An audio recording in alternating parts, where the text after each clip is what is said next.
overview-nya sudah.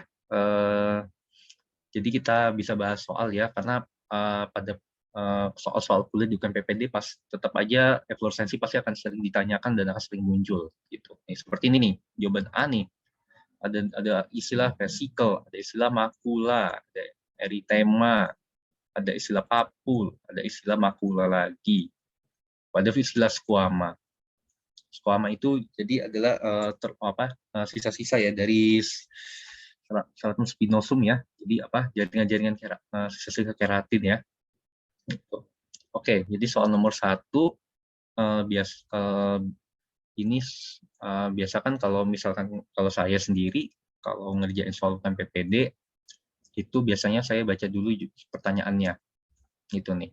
Tanda patok mnemonik apa yang muncul ya, baru dibaca. Kalau bagi saya itu bisa menghemat waktu. Gitu. Jadi misalnya ini nih, kayak atas nama Levina, usia 9 tahun, dibawa ke puskesmas dengan adanya nyeri, gatal, kemerahan, lipatan siku dengan kanan ya, 2 hari yang lalu. Seperti digigit serangga nih, ada clue-nya digigit serangga ya, sebelum keluar nyeri dan pada lengannya muncul. Sehari-hari senang bermain di sawah dan tidur-tiduran di rumput. Keluhan berupa sesak napas setelah digigit di sangkal. Oke, jadi kemungkinan adanya alergi berat di sangkal ya. Jadi tanda patok mnemoniknya. Oke, jadi ini intinya pasiennya digigit serangga dan menimbulkan lesi ya, kemerahan pada lipatan siku lengan kanannya. Gitu. Jadi yang pertama kita lihat dulu dari pilihan gandanya ya. Yang pertama adalah vesicle berkelompok pada satu dermatom. Ini kurang tepat ya. Vesicle kelompok. Lalu yang dissingulation, yang C adalah makula eritema. Lalu yang D adalah papul eritema multiple dengan lesi satelit, dan E makula hipopigmentasi dengan squama bersisik di atasnya.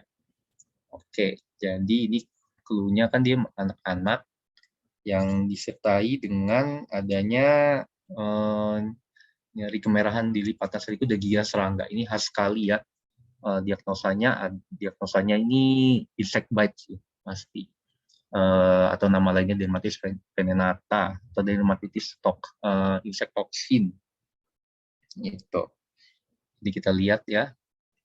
Jadi jawabannya B, kissing lesion ya, jelas. Kalau pada dermatitis venenata itu jelas sekali tanda patok mnemoniknya adalah kissing lesion, karena clue-nya tadi ya. Nih, seperti yang pada hint-nya, ada usia 9 tahun, usia nggak begitu sih, tapi yang penting ada clue-nya dari soal, yaitu digigit serangga. Gitu. Oke, saya bahas ya. Jadi gigitan serangga, ya jelas, atau nama lainnya aja deh. Ya, oke, atau nama lainnya dermatitis venenata. Jadi dia itu ada gigitan terjadi reaksi akibat nyamuk dan serangga golongan triatoma, atau yang biasa kita ketemu itu adalah ini ya, serangga tomcat ya, atau nama latinnya Paederus gitu. Jadi ini gejala-gejalanya ya termasuk dia. Jadi gigitan serangganya ini termasuk dia gejala-gejala kayak gejala-gejala iritan sebetulnya. Jadi DD-nya ya bisa saja dermatitis kontak iritan ya. Tapi karena dia ada soalnya mengatakan sudah bilang dia ada reaksi ada gigitan serangga, ya maka diagnosa terdekatnya ya dermatitis venenata itu sendiri. Apalagi ada istilah ada tanda patognomoniknya ya, mana terjadi kissing lesion di situ. Gitu. Jadi gejalanya pada reaksi lokalnya nggak nyaman jelas, ada gatal, nyeri, ya karena dia sifatnya iritan maka ada nyeri, baru kemudian muncul gatal. Ada eritema, jelas reaksi inflamasi dengan disertai panas, serta edema di sekitar gigitan. Iya, kan tanda-tanda inflamasi sudah jelas nih, ada nyeri, ada eritem, ada gigitan, ada edem di sekitar gigitannya. Lalu juga pada reaksi berat nih, ada eritema, urtikaria, dan edema pruritus. Sedangkan kalau reaksi sistemik nih, ini gejala yang lebih berat lagi, di mana timbul-timbul sesak, tapi untungnya pada soal tidak didapatkan ya, jadi maka dia masih reaksi lokal. Next, nah ini kissing lesion ya. Jadi kissing lesion itu kayak misalkan dia di siku seperti ini, nih kelihatan, terus habis itu menempel gitu di sini, sikunya. Jadi terjadi biasanya makanya terjadi paling sering di lipatan gitu, karena ketika ada lesinya di situ, ketika melipat seperti ini, dia akan muncul lesi yang sama seperti ini. Nah, itu yang namanya kissing lesion ya, dari kata kissing. Gitu. Nah, munculnya ya jelas urtikaria dan urtika dan papul timbul semutan di tempat gigitan dengan zona-zona eritem di zona-zona aktif, merah-merah aktifnya seperti ini ya. Gitu. Nah, bekas garutannya pasti gatal dan ada kissing lesion tadi. Nah, kalau ketemu pasien seperti ini gimana sih tata laksananya? Tata laksana yang jelas kita mulai dulu ya, di mana-mana kita coba dengan tata laksana yang non farmakologi. Pertama cuci dulu dengan air dan sabun, karena kan ini masuk iritan nih, kita harus bersihkan dulu iritannya. Lalu yang kedua kompres air dingin untuk mengurangi reaksi inflamasinya. Lalu pemberian kortikosteroid topikal, potensi sesuai lokasi lesi ya. Jadi pemberian kortikosteroidnya jelas sesuai tempatnya. Kalau misalnya di wajah, berarti gunakan kortikosteroid yang potensi ringan. Kalau misalnya di tempatnya makin tebal, maka diberikannya makin kuat kortikosteroidnya. Dan juga tergantung usia ya, kalau masih anak-anak jangan digunakan kortikosteroid yang potensi berat ya, nanti akan merusak karena barrier kulitnya masih lebih tipis dibandingkan orang dewasa. Itu. Lalu pemberian antibiotik bila ada efek sekunder. Efek sekunder itu seperti misalkan ada pus-nya seperti itu ya. Lalu diberikan antihistamin untuk mengurangi gatal. Ini cuma pengurang untuk ini aja, mengurangi gejala aja. Nah, kita bahas DD-nya ya, dermatitis atopi gitu. Jadi ini kan juga anak-anak tuh. Nah, makanya dekat juga diagnosis bandingnya, yaitu dermatitis atopi nih, di mana ini kan juga bisa terjadi nih di lipatan tuh. Nih, lipatan. Nih di sini. Nah, tapi di wajah juga emang ada sih. Tapi pada dermatitis atopi tidak ada riwayat gigitan serangganya, biasanya disangkal atau maka tidak gitu. Dan juga dermatitis atopi juga biasanya pada soal nih dia akan cerita kalau orang tuanya misalnya riwayat ada asma, riwayat rinitis alergi gitu ya.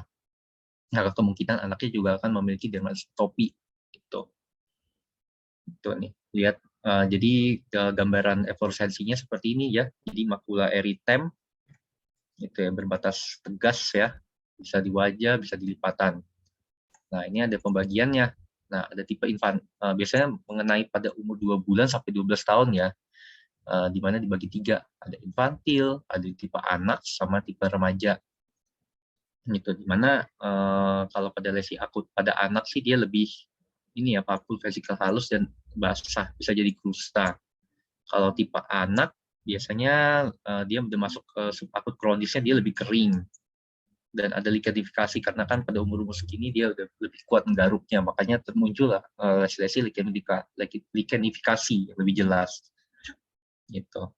Dan ya eksporiasi dan erosi, dan erosi ya.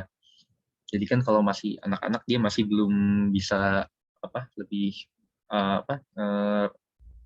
rasa terhadap nyeri dan gatalnya itu masih belum terkandung, makanya lebih dia garuk aja gitu kuat-kuat gitu ya, tanpa mikirkan akibatnya, makanya terjadi ekspresi dan erosinya lebih jelas, lebih prominent gitu. Predileksinya ada lipat siku, lipat paha, pergelangan tangan bagian flexor gitu. Dimana kalau pada anak-anak sih lebih pada extensor justru ya, dimana ada di pipi dan leher. Tapi kalau udah di tipe anak di anak dewasa ini biasanya sudah lebih ke bagian extensor, flexor gitu ya. Kalau pada lesi kronik, dia lebih jelas lagi nih karena udah dewasa kan, jadi lebih kuat lagi garuknya dan hiperkeratosisnya, squamanya.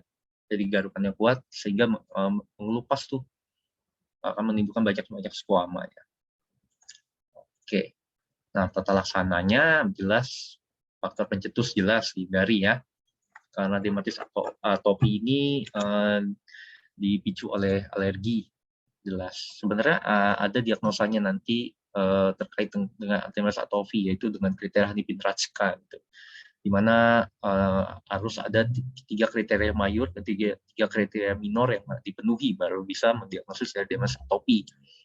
Itu tapi biasanya dalam klinis. Tapi kalau misal pada soal PPPD dia biasanya nggak akan munculin semua tanda itu. Soalnya nanti soalnya panjang banget tuh kalau dinilai semua Hanifin-Trachka-nya. Makanya biasanya pengalaman saya untuk bukan PPD biasanya terkait dermatitis atopi itu biasanya kalau misalnya soal udah menyebutkan riwayat misal dia anak-anak terus dia ada gejala-gejala merah-merah, makula eritema dan juga riwayat orang tuanya, misalnya orang tuanya ada riwayat asma atau rinitis alergi, itu biasanya di soal jelas mengarah ke dermatitis atopi gitu. Lalu yang kedua adalah menjaga kelembapan kulit dengan sabun netral, hindari aseptik, iya. Stress management yang baik, iya. Nah, ini prinsipnya kita kurangi gatalnya dengan obat non medikamentosa dan medikamentosa, menekan inflamasi dan menjaga kelembapan kulit. Nah, jelas. Karena ini kelembapan kulit harus sebagai barrier-nya. Gitu. Nah, terapi topikalnya, nah ini medikamentosanya ya, secara topikal ya. Nah, yang seperti saya bilang tadi, kalau anak potensi lemah sampai sedang, gitu. Kompres dulu untuk lesi basah. Jadi kan kalau dia misalkan ada infeksi sekunder, misalkan dia ataupun basah, maka kita tata laksana dulu untuk lesi basahnya, misalnya kompres dulu. Nah, dewasa baru pakai konsentrasi sedang sampai kuat. Misalnya pakai inhibit calcineurin nih, pimecrolimus, ini jarang ditanya sih, biasanya obat steroidnya yang ditanya, sama emoliennya lembab bisa pakai urea ya, urea 10%. Gitu. Habis itu lainnya ini bisa aja sih, biasanya jarang ditanya, bisa pakai wet dressing, nyeter untuk likidifikasi fototerapi, nggak sampai ini ya, tapi nggak apa-apa, cukup tahu aja. Oke. Nah, lanjut, karena tadi dermatitis venenata itu juga dia karena dari serangga yang menimbulkan asam mengandung iritan, maka ada baiknya ini sebenarnya udah masuk bagian dermatitis ya. Jadi saya bahas juga terkait DKI dan DKA. Gitu. Jadi kalau pada DKI ya, yang penting tuh cukup mengetahui perbedaannya sih dari lesi, dari pecetus, dan lainnya seperti ini. Misalnya reaksi iritan dan reaksi alergi, itu bedanya di mana. Bentuk lesi, kalau pada iritan, karena dia iritan, dia membentuk lesi monomorf. Jadi misalnya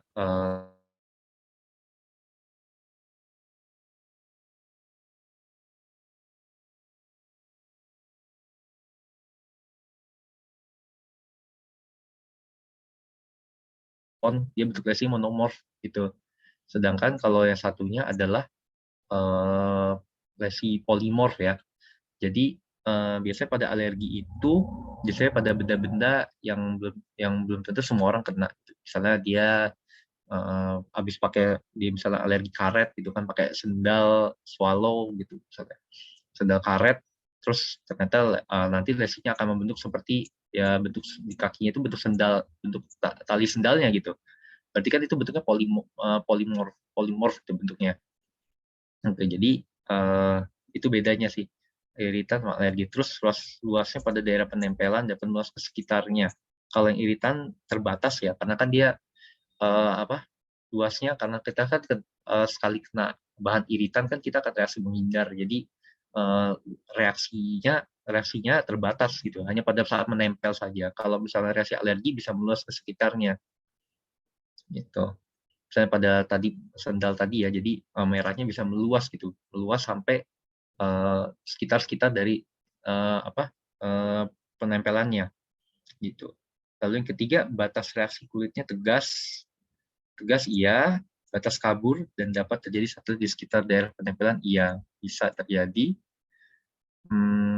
Nah ini dia yang penting juga, reaksi dapat positif kuat ya, bahkan sampai terjadi nekrosis ya jelas karena kan iritan ya, namanya juga iritasi, jadi dia bisa merusak jaringannya, maka bisa terjadi nekrosis. Sedangkan kalau alergi dia nggak sampai positif kuat, hanya paling sih ya gatal-gatal aja gitu. Dan juga karena iritan dia pasti akan panas dan sakit jelas. Sedangkan kalau pada alergi hanya gatal saja. Nah ini tadi terjadi pada hampir setiap orang ya, dan ternyata terjadi pada seseorang yang dan lalu pada yang alergi dia hanya terjadi pada orang yang telah peka gitu. Nah itu jadi kalau iritan dia hampir semuanya mengenai orang, tapi kalau alergi belum tentu semuanya alergi kan. Misalnya pada alergi karet kan belum tentu semua orang akan kena gatal, belum tentu semua orang akan kena alergi. Tapi kalau dia kena asam kimia udah pasti panas di hampir semua orang. Gitu. Nah, kalau setelah tempelan dibuat reaksi menjadi mengurang, setelah mengurang tapi meluas. Ini nanti aplikasinya pada ini ya, tes tempel ini ya. Kas pada 3 apa? 3I. Oh, Crescendo. 3 apa 3I? Kontak alergi atau kontak iritan? Nih pada tes sampel ya. Jadi ini nanti patch test jadi namanya. Jadi kita pengen tahu reaksi reaksi iritan dan reaksi alergi gitu. Jadi diberikan bahan-bahan alergen atau iritan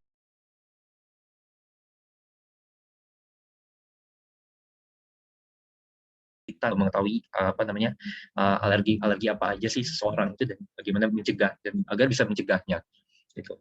Tapi tetap aja bahan-bahan iritan juga tetap ditempel di sini. Kenapa? Karena tujuannya adalah untuk menyingkirkan DD-nya gitu. Jadi makanya tetap iritan ditempel di sini. Nanti selama nggak boleh mandi selama ditempelin nggak boleh mandi. Habis itu dilihat nanti akan muncul lesi crescendo pada DKI dan crescendo pada DKA gitu. Jadi kalau crescendo kalau dibikin grafik seperti ini nih, nanti dia pada DKI, jadi ini misalnya grafik efek-efeknya dan ini waktunya. Itu misalnya ini T, misalnya time, ini misalnya reaksinya, itu R misalnya nih. Dia akan seperti ini nanti, crescendo turun seperti ini. Nah ini mungkinnya di puncak kan I, karena dia iritan kan, jadi immediate langsung. Nah, tapi lama-lama dari kemerahan ini lama-lama akan turun, akan hilang di sini, makin turun di sini seiring berjalannya waktu. Gitu. Itu namanya lesi decrescendo. Nah, tapi ya beda sama kalau ada kontak alergi gitu. R ini T ya, misalnya dia akan seperti ini nanti. Nah, makin naik. Jadi nanti makin merah, makin bertambah karena kan pada alergi kan akan melewati dia hipersensitivitas dulu tipe 4 kalau nggak salah ya. Tipe 4 nanti dia akan muncul kemerahan dan akan makin bertambah-tambah itu seiring waktu. Karena melewati proses-proses tadi akan semakin merah. Itu kalau itu maksudnya dari lesi dari crescendo. Nah, itu. Ini crescendo dan decrescendo itu maksudnya. Oke, next. Nah, ini tadi ya DKA ya. Alergi. Jadi karena hipersensitivitas tuh terjadi umumnya 24-48 jam. Jadi dia berproses agak lebih lama dibanding DKI. Makanya dia bentuknya akan crescendo, makin naik Jadi makin merahnya, karena kan dia butuh waktu di dalam proses sensitisasi, dan ketika terpajang ulang, periode terjadi hingga gejala klinisnya 28-48 jam, dan masuk ke fase elisitasi. Ini contoh-contohnya ya. Nah ini nih. Nih pada DKA ini jelas ya, jadi lesinya membentuk dari ini. Ini misalnya ini pada pasien yang ini ya pakai henna gitu ya. Yang biasanya di India itu, terus ini jadi lesinya khas ya, polimorfik ya, membentuk sesuai dari dia menempel pada alergennya gitu. Oke, next. Nah ini DKI. Nah kalau DKI dia radang non imunologis karena dia iritan kan, jadi tanpa ada proses-proses alergi imunologi tadi, jadi dia cepat gitu. Nih ini munculnya, jadi gejala-gejalanya bisa pasti panas, pasti menimbulkan nekrosis gitu ya, gitu. Jadi misalnya akut pada iritan kuat, jadi langsung kena yang asam kuat gitu ya, langsung muncul seperti ini. Nah kalau misalnya pada masih yang kecil mungkin nggak terlalu kelihatan ya, jadi predileksinya di tangan gitu, tapi ini nggak terlalu kelihatan karena dia masih asam kayak iritan lemah, misalnya deterjen, tapi bisa lama-lama memburuk, apalagi kalau misalkan dia bekerja, misalnya contoh tukang cuci yang nggak pakai APD gitu. Jadi lesinya akan lama-lama akan makin muncul gitu. Biasanya pada tangan ya, muncul pada 5 minggu, bulan, atau bahkan tahun gitu. Jadi DKI iritan kumulatif namanya juga. Nah ini jawaban lainnya ya. Kalau yang vesikel berkelompok satu dermatom ini jelas pada khasnya pada herpes zoster ya, di mana pada herpes zoster itu dia itu virusnya dia akan dorman gitu, dorman di bagian saraf. Nanti sesuai saraf dermatom di mana tempat dia dorman, makanya dia akan nanti kalau misalnya akan gejalanya muncul, dia akan munculnya hanya di satu dermatom aja gitu. Lalu yang kedua, makula erythema dengan central healing. Oh, jelas sekali nih, tinea ya. Jadi pada tinea nanti dia khasnya pada central healing. Gitu, nanti saya jelasin di soal ya. Lalu status juga pada candidiasis cutis itu jelas. Nanti saya jelasin juga. Lalu makula hipopigmen dengan squama bersisik. Gitu. Ini VVC ya, jelas ini. Jadi ini dari CDE ini masuk ke dermatofi ini ya, jamur ya. Lalu yang satu ini virus pada herpes zoster. Oke. Untuk soal pertama ini trial aja, maksudnya kayak saya jelasinnya kecepatan nggak? Apa udah pas? Boleh chat ya. Kalau misalnya kecepatan nanti agak saya lambatin. Gimana? Udah pas atau kecepatan atau kelambatan mungkin?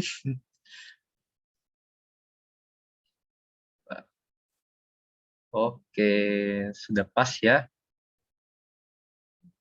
Oke, sip. Oke, lanjut ya. Kalau gitu, soal nomor 2. Oke, kita lihat pemeriksaan penunjang nih ditanyanya.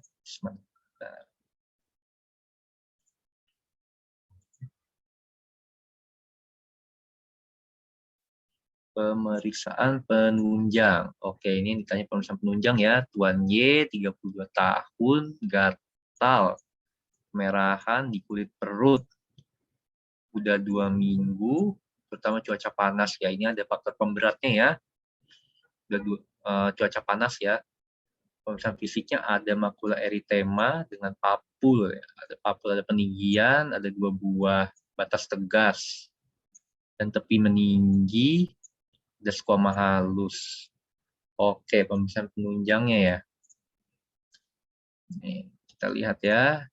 Jadi ini gatal kemerahan, ada cuaca panas, ada makula eritem dengan papul di tepi 2 buah, batas tegas, tepi tinggi dengan squama halus. Pemeriksaan penunjangnya nih ada lampu wood ya, lampu wood nih kayak kuning keemasan, Yang A. Yang B ada warna merah. Yang C. Kerokan kulit KOH, HIPA pendek, dan blastospora. Ya, lalu swab kulit dengan KOH 10%, HIPA panjang dan arthrospora. Lalu yang E, swab kulit dengan KOH 20%, HIPA panjang bersekat. Gitu. Kita lihat ya, kalau lampu kuning kemasan ini pada PVC. Kalau yang B ini lampu warna merah, pada eritrasma. Kalau yang C, kerokan kulit, HIPA pendek, dan blastospora, ya kita simpan dulu. Swab kulit dengan KOH 10%, HIPA panjang dan arthrospora. Lalu swab kulit KOH 20%, HIPA panjang dan bersekat ya. Nah, ini jawabannya D ya. Jadi swab kulit dengan KOH 10%, HIPA panjang dan arthrospora. Nah, itu jelas ya, tinea corporis. Misalnya gatal, satu panas dengan skoma halus ya. Jadi soalnya sebenarnya kurang lengkap ya. Jadi harusnya paling nggak ada gambar sentra healing bisa. Jadi karena takutnya nanti bisa ketuker sama PVC ya, gitu. Karena PVC juga ada skoma halusnya, gitu. Tapi kalau saya lebih ke tinea corporis sih. Jadi jawabannya D ya, swab kulit dengan KOH 10%, HIPA panjang dan arthrospora. Oke, udah lagi 30 tahun, kulit apalagi nih, ada terutama cuaca panas tuh. Tuh, jadi tapi yang lebih tepat tetap tinea corporis ya. Nanti kita bahas DD-nya.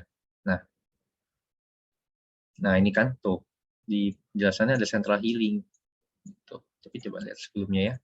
Dia bilang ini enggak batas tegas tepi meninggi ya. Oh iya tepi meninggi. Iya deh, tepi meninggi itu juga bisa dengan ada tepi aktif ya, sama sih sebenarnya. Jadi ya lebih ke tinea corporis memang. Gitu. Nah, tepi aktif tanda radang, the polymorphic erythema squama, kadang papul di tengah central healing. Soalnya kalau memang ada soal kadang papul vesikel di tepi itu memang nggak khas sih. Kalau tinea jelas saat ada central healing itu udah pasti jelas. Gitu. Soalnya itu patognomonik soalnya. Kalau misalkan dia erythema squama papul vesikel ini nggak khas ya, banyak DD-nya nanti. Gitu. Nah, nanti central healing itu yang jelas. Karena patognomonik ini sesuai gambarnya ya. Jadi jamur tinea ini kan dia senang makan keratin tuh. Nah, ketika keratinnya habis dia akan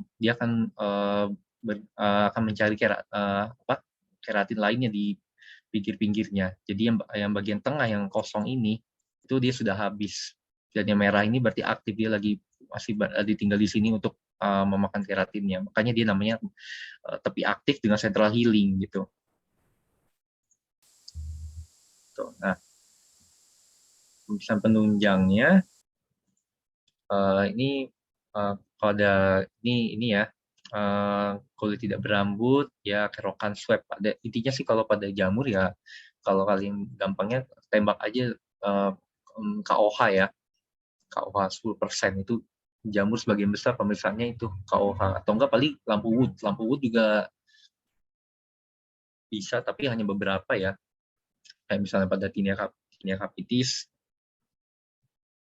dia kuning kehijauan, pada PVC dia kuning keemasan gitu. Kalau pada eritrasma dia merah bata ya, itu KOH 10%. Nah iya, ini KOH-nya nanti diperhatikan ya, kadang di soal tuh KOH-nya ada beda-beda, ada 10% dan 20%.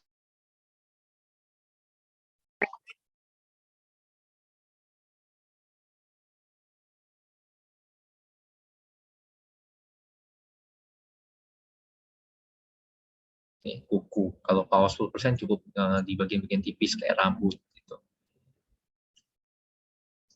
Jadi tampakannya kalau pada tinea HIPA panjang, sejati atau HIPA sejati, nanti banyak tipe-tipe soalnya nanti nyebutinnya, ada dia bilang HIPA panjang atau HIPA sejati. Yang penting tahu nih nama-namanya ya. hipa bersekat atau hipa bercabang plus aktospora, spora berderet. Oke, next. Nah, ini ya. Jadi ini DD-DD-nya ini pada tinea ya. Ada namanya tinea capitis di kepala, ada tinea corporis di tangan, dan namanya tinea manum di kaki, tinea pedis. Pokoknya sih kalau pada tinea itu tergantung dari lokasi tempatnya gitu. Cuma yang spesial biasanya kayak tinea capitis, nanti ada dua jenisnya. Tinea corporis di badan pada secara umum ya, yang di kaki tinea cruris di paha, tapi selain di paha, sebenarnya tinea cruris ini pembaginya ada di bawah pusat, di bawah dari umbilikus. Jadi kalau ada lesi di bawah umbilikus itu udah masuk namanya tinea cruris. Tinea unguinum juga pada kuku, di wajah tinea fasciae, dan di janggut ada tinea barba ya. Gitu. Nah, jadi ada 3 jenis nih, Trichopiton, Epidermopiton, dan Microsporum. Tuh. Next. Oh iya, ini gambarnya. Nah, ini pada tinea cruris ya, ini jelas ini tepi aktifnya nih yang merah-merah. Ini yang central healingnya tuh mulai lebih mudar, udah mulai mirip-mirip dengan warna kulit yang normal ya. Ini central healingnya. Tuh. Ini tinea unguinum. Ini tinea unguinum nih. Nih. Tuh mulai berantakan. Nah, coba. Nah, kalau ini tinea capitis ya. Coba yang ini dulu ya. Nah, yang ini. Nah, yang ini dulu. Nah, tinea capitis itu sebenarnya ada 4. Ada yang tipe black dot, ada yang gray patch, ada yang carrion, sama yang tinea pavus yang ini.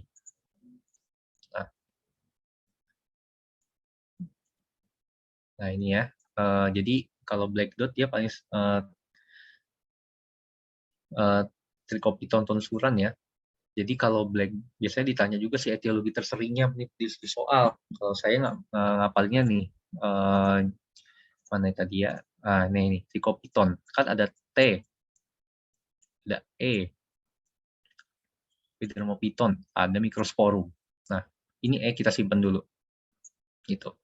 Kalau pada black dot dia Trichopiton, namanya aja black dot, ada T-nya kan, nah, Trichopiton nih. Jadi ini punyanya tinea capitis yang black dot. Nih, nanti sisanya Microsporum. Nih kita lihat ya. Tuh, Microsporum itu punyanya yang gray patch. Gitu. Jadi ini E-nya kita simpan dulu. Jadi kita pikirin aja di Trichopiton sama Microsporum. Nih, yang Trichopiton tadi punyanya black dot, yang Microsporum ini sisanya, karena E-nya kan kita simpan dulu, jadi hanya tinggal T dan M. Nah, ini punyanya yang gray patch. Gitu. Nah, saya coba jelasin. Jadi, nah ini nih. Jadi kalau jenis jamurnya nih, jadi kalau yang black dot dia jenisnya eksotrik ya. Jadi dia itu makanin yang bagian luarnya nih. Gitu. Sedangkan kalau gray patch pada Microsporum dia itu endotrix gitu. Jadi makan di bagian dalamnya nih. Gitu. Jadi kalau yang black dot dia makan yang dalam ya. Jadi karena adanya jadi gambarannya dia lebih rapuh gitu. Sedangkan kalau pada gray patch dia lebih membuat lebih bersisik dia bentukannya. Jadi bentuknya lebih abu-abu gini. Nah, ini yang gray patch. Ini yang black dot nih, ini jelas banget nih. Tuh. Ini yang gray. Mana ya tadi ini. Nah, ini yang gray, ini yang punyanya black dot. Gitu. Jadi ini kalau hijau pada ini ya, pada tinea capitis nanti lampu wood-nya. Gitu. Gejalanya ya sama sih, ada gatal dan alopecia juga di tempatnya. Gitu, rambutnya rapuh. Oke, next. Sebelumnya break dulu. Nah, ini yang ketiga yang carrion ya. Jadi juga Microsporum. Kalau untuk carrion sama satunya yang ini, yang Tinea pavosa ini jarang sih. Biasanya paling ditanya sering yang black dots atau enggak grey patch ini. Gitu. Jadi kalau carrion juga disebabkan Microsporum ya, tapi biasanya nggak ditanya, biasanya lebih ke gejala ini. Untuk dimana kalau udah carrion ini udah parah ya. Jadi ada benjolan lunaknya isinya pus dan dia lesinya basah gitu. Gejalanya gatal, ada nyeri dengan atopesia itu jelas ya. Dengan asalnya disertai demam dan limfadenopati. Gitu. Nah, ini Tinea pavosa. Kalau Tinea pavosa dia udah kronik ya. Jadi bentukannya adanya kalau misalnya di soal dia ada skutula positif nih. Jadi skutula ini adalah kluster tebal kekuningan nih di sekitar rambut. Bentuknya kayak cawan gitu ya. Kayak gini lah pokoknya, kayak kerak gitu ya. Gitu. Dan ada khasnya juga mosi odor ya. Tapi biasanya Tinea pavosa jarang keluar sih di soal ya. Cuma paling dia tahu diagnosa aja. Gitu. Bahwa kalau ada gambaran skutula positif berarti dia adalah Tinea pavosa. Gitu. Nah, tata laksananya ini untuk Tinea capitis dulu ya. Kalau Tinea capitis sebenarnya tata laksananya itu prinsipnya adalah pemberian topikal, tapi ada beberapa seperti Tinea capitis ini dia harus sistemik gitu. Misalnya ini pilihannya ada glisosulfin yang paling pertama ya, itu glisosulfin, lalu yang kedua itraconazole, lalu yang ketiga terbinafid. Biasakan urut ya, jadi yang pertama dari drug of choice-nya terlebih dahulu, kalau nggak ada baru itra, kalau nggak ada atau kontraindikasi bahwa itra ataupun terbinafid. Gitu. Kalau Tinea capitis kenapa sih? Padahal dia kan di rambut tuh, di kepala. Biasanya kan pasti mikirnya dikasih sampo aja gitu. Tapi dia nggak disaranin karena Tinea capitis itu kalau terapi topikal dia nggak mempan karena kan dia tebel tuh. Tebel, dia nggak cukup hanya dikasih dengan sampo saja, hanya diberikan sistemik, apalagi kalau dia dia udah nyampe carrion gitu ya, maka sangat disarankan untuk menggunakan terapi sistemik. Oke, terus ini misalnya pada Candida ya. Nah, ini Candida, kalau Candida dia khasnya adalah lesi satelit. Nih, lesi satelit itu misalnya seperti ini. Ini lesi merah, lesi besarnya. Ini ada lesi-lesi kecil-kecil lagi. Nih, titik-titik kayak planet ya. Ini planetnya dikelilingi oleh satelit-satelitnya. Gitu, asteroid-asteroidnya. Nah, itu yang namanya lesi satelit. Nih. Ini gambarannya biasanya khas ya. Dia pseudohifa ya. Ini gambar pseudohifa. Hifa tidak, atau nama lainnya hifa tidak sejati dan blastospora gitu. Ini dia rash. Jadi atau napkin eczema ya, napkin eczema nih pada anak-anak. Nah, dia juga bagian predilesinya di lipatan-lipatan seperti ini, bisa dilipat payudara seperti ini. Ini jelas banget nih lesi satelitnya nih, ada lesi besar nih, ini ada lesi kecil sekitarnya. Gitu. Nih, seperti ini. Oke, lanjut. Nah, ini bentuk-bentukan kandidiasis ya, ada kandidiasis oral. Jadi bisa pada pasien-pasien imunokompromis nih. Kalau yang udah dengan pasien-pasien imunokompromis seperti HIV, dia ada gejala kandidiasis oralnya biasanya. Penggunaan antibiotik beranjang bisa, pada lansia bisa. Gitu. Next. Nah, ini kalau tata laksana Candidanya.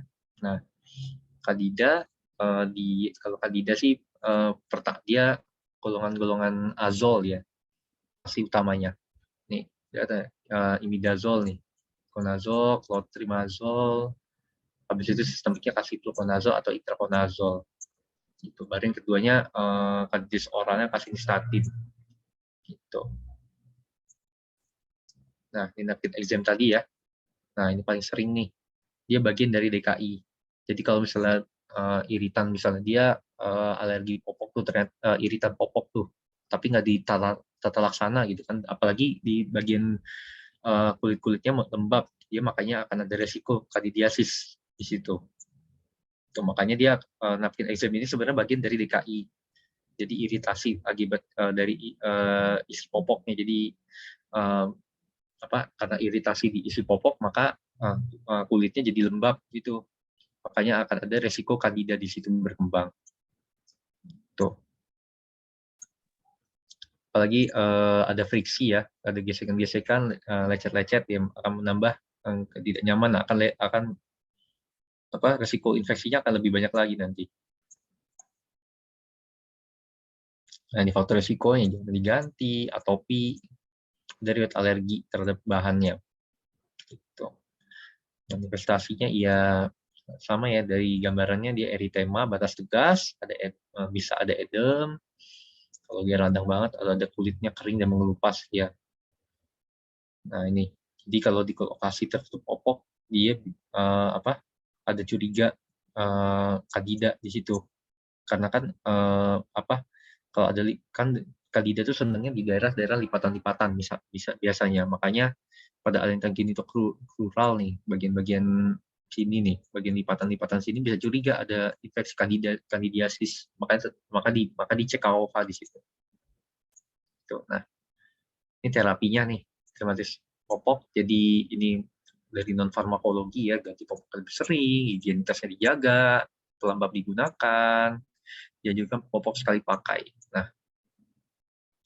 itu habis itu pemberian kandidanya ya ini ya, kalau misalkan ada kandidanya ya, karena kan dermatitis napkin ini nggak selalu ada kandida yang tergantung nanti, karena kan dia awalnya DKI dulu gitu. Jadi makanya first line terapinya adalah zinc oxide ointment dulu, menekan inflamasi itu mencegah infeksi kandidanya nih gitu.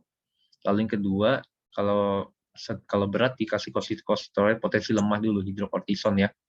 Jadi dia yang berat pun hanya dikasih yang potensi lemah. Kalau dia berat jangan dikasih yang berat juga, karena kan ini masih bayi. Gitu. Kita memberikan kortikosteroid yang potensinya lemah dulu, karena kan masih bayi. Nah, baru berikan kandidiasis kalau misalnya ada curiga lesinya sudah membentuk lesi-lesi satelit, gambaran efloresensinya eritem batas tegas dengan lesi satelit, baru dikasih statin, clotrimazole, iconazole dan lain-lain. Yang paling Nah, oke, nah ini jawaban lainnya. Jawaban lainnya ini jelas ya, kuning keemasan PVC, warna merah eritrasma, kerokan KOH IPA pendek. Nah, PVC IPA pendek juga dan blastospora ya.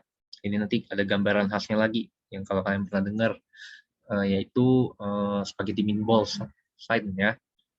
Lalu yang terakhir swab kulit KOH 20%, IPA panjang bersekat. Nah, ini KOH-nya aja udah 20% tuh. Ini umum ya.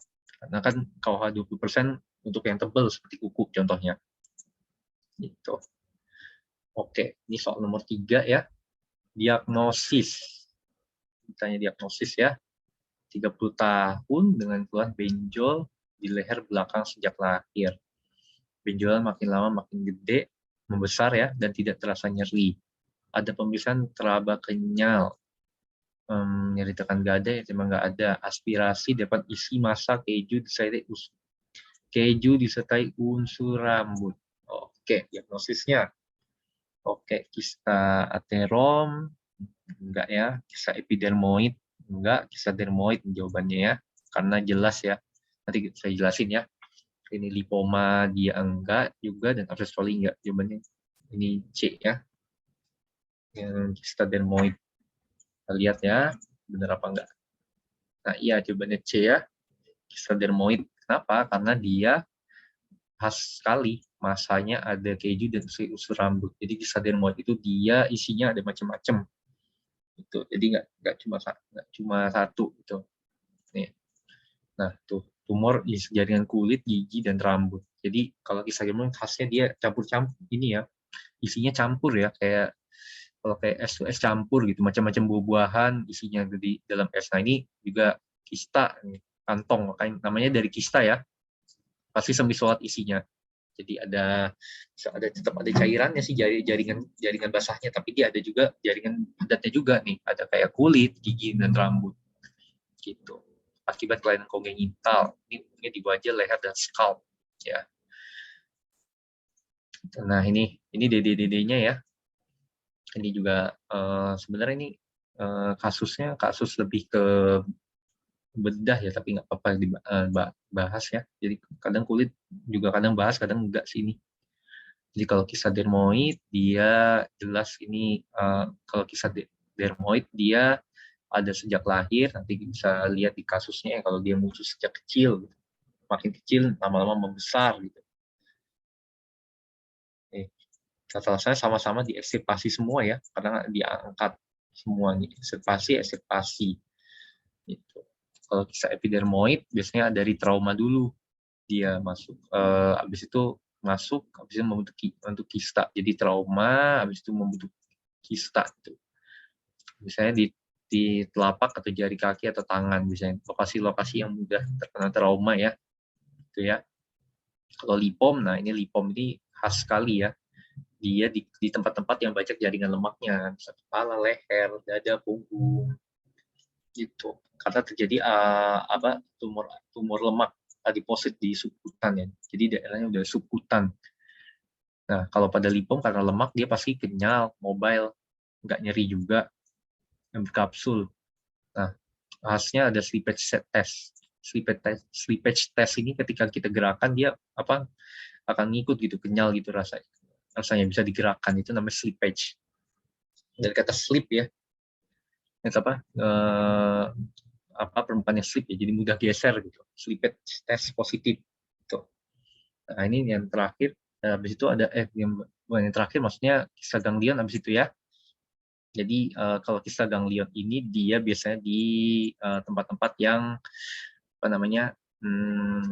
tempat-tempat di persendi-sendian ya, karena dia ada ada cairan sinovialnya nih, kan ada di sendi tuh, kan bisa dicek transluminasi positif gitu. Nah, di aspirasi dan ekstirpasi itu karena dia ada cairan kan kita aspirasi, di ekstirpasi. Nah, kista aterom ini dari sumbatan kerja sebaseanya. Jadi dia timbul ada punktum di sini khasnya. Nah, nih punktumnya nih, ada puntatanya nih. Nih, ujungnya ini yang hitam ini ya. Itu puncaknya, itu kista aterom. Gitu. Jadi yang punya bisa di semua kulit yang ada kerja sebaseanya. Itu penjelasannya, jadi DD-nya. Ya, nah ini ada punkta ya pada aterom. Kalau epidermoid dia epidermis, membentuk kista biasanya pada di tangan atau di telapak. Kalau lipom dia ada kenyal, mobile, slippage testnya positif ya. Lalu kalau Aves coli dia terlalu fluktuatif. Oke, lanjut. Nah, ini soal nomor 4.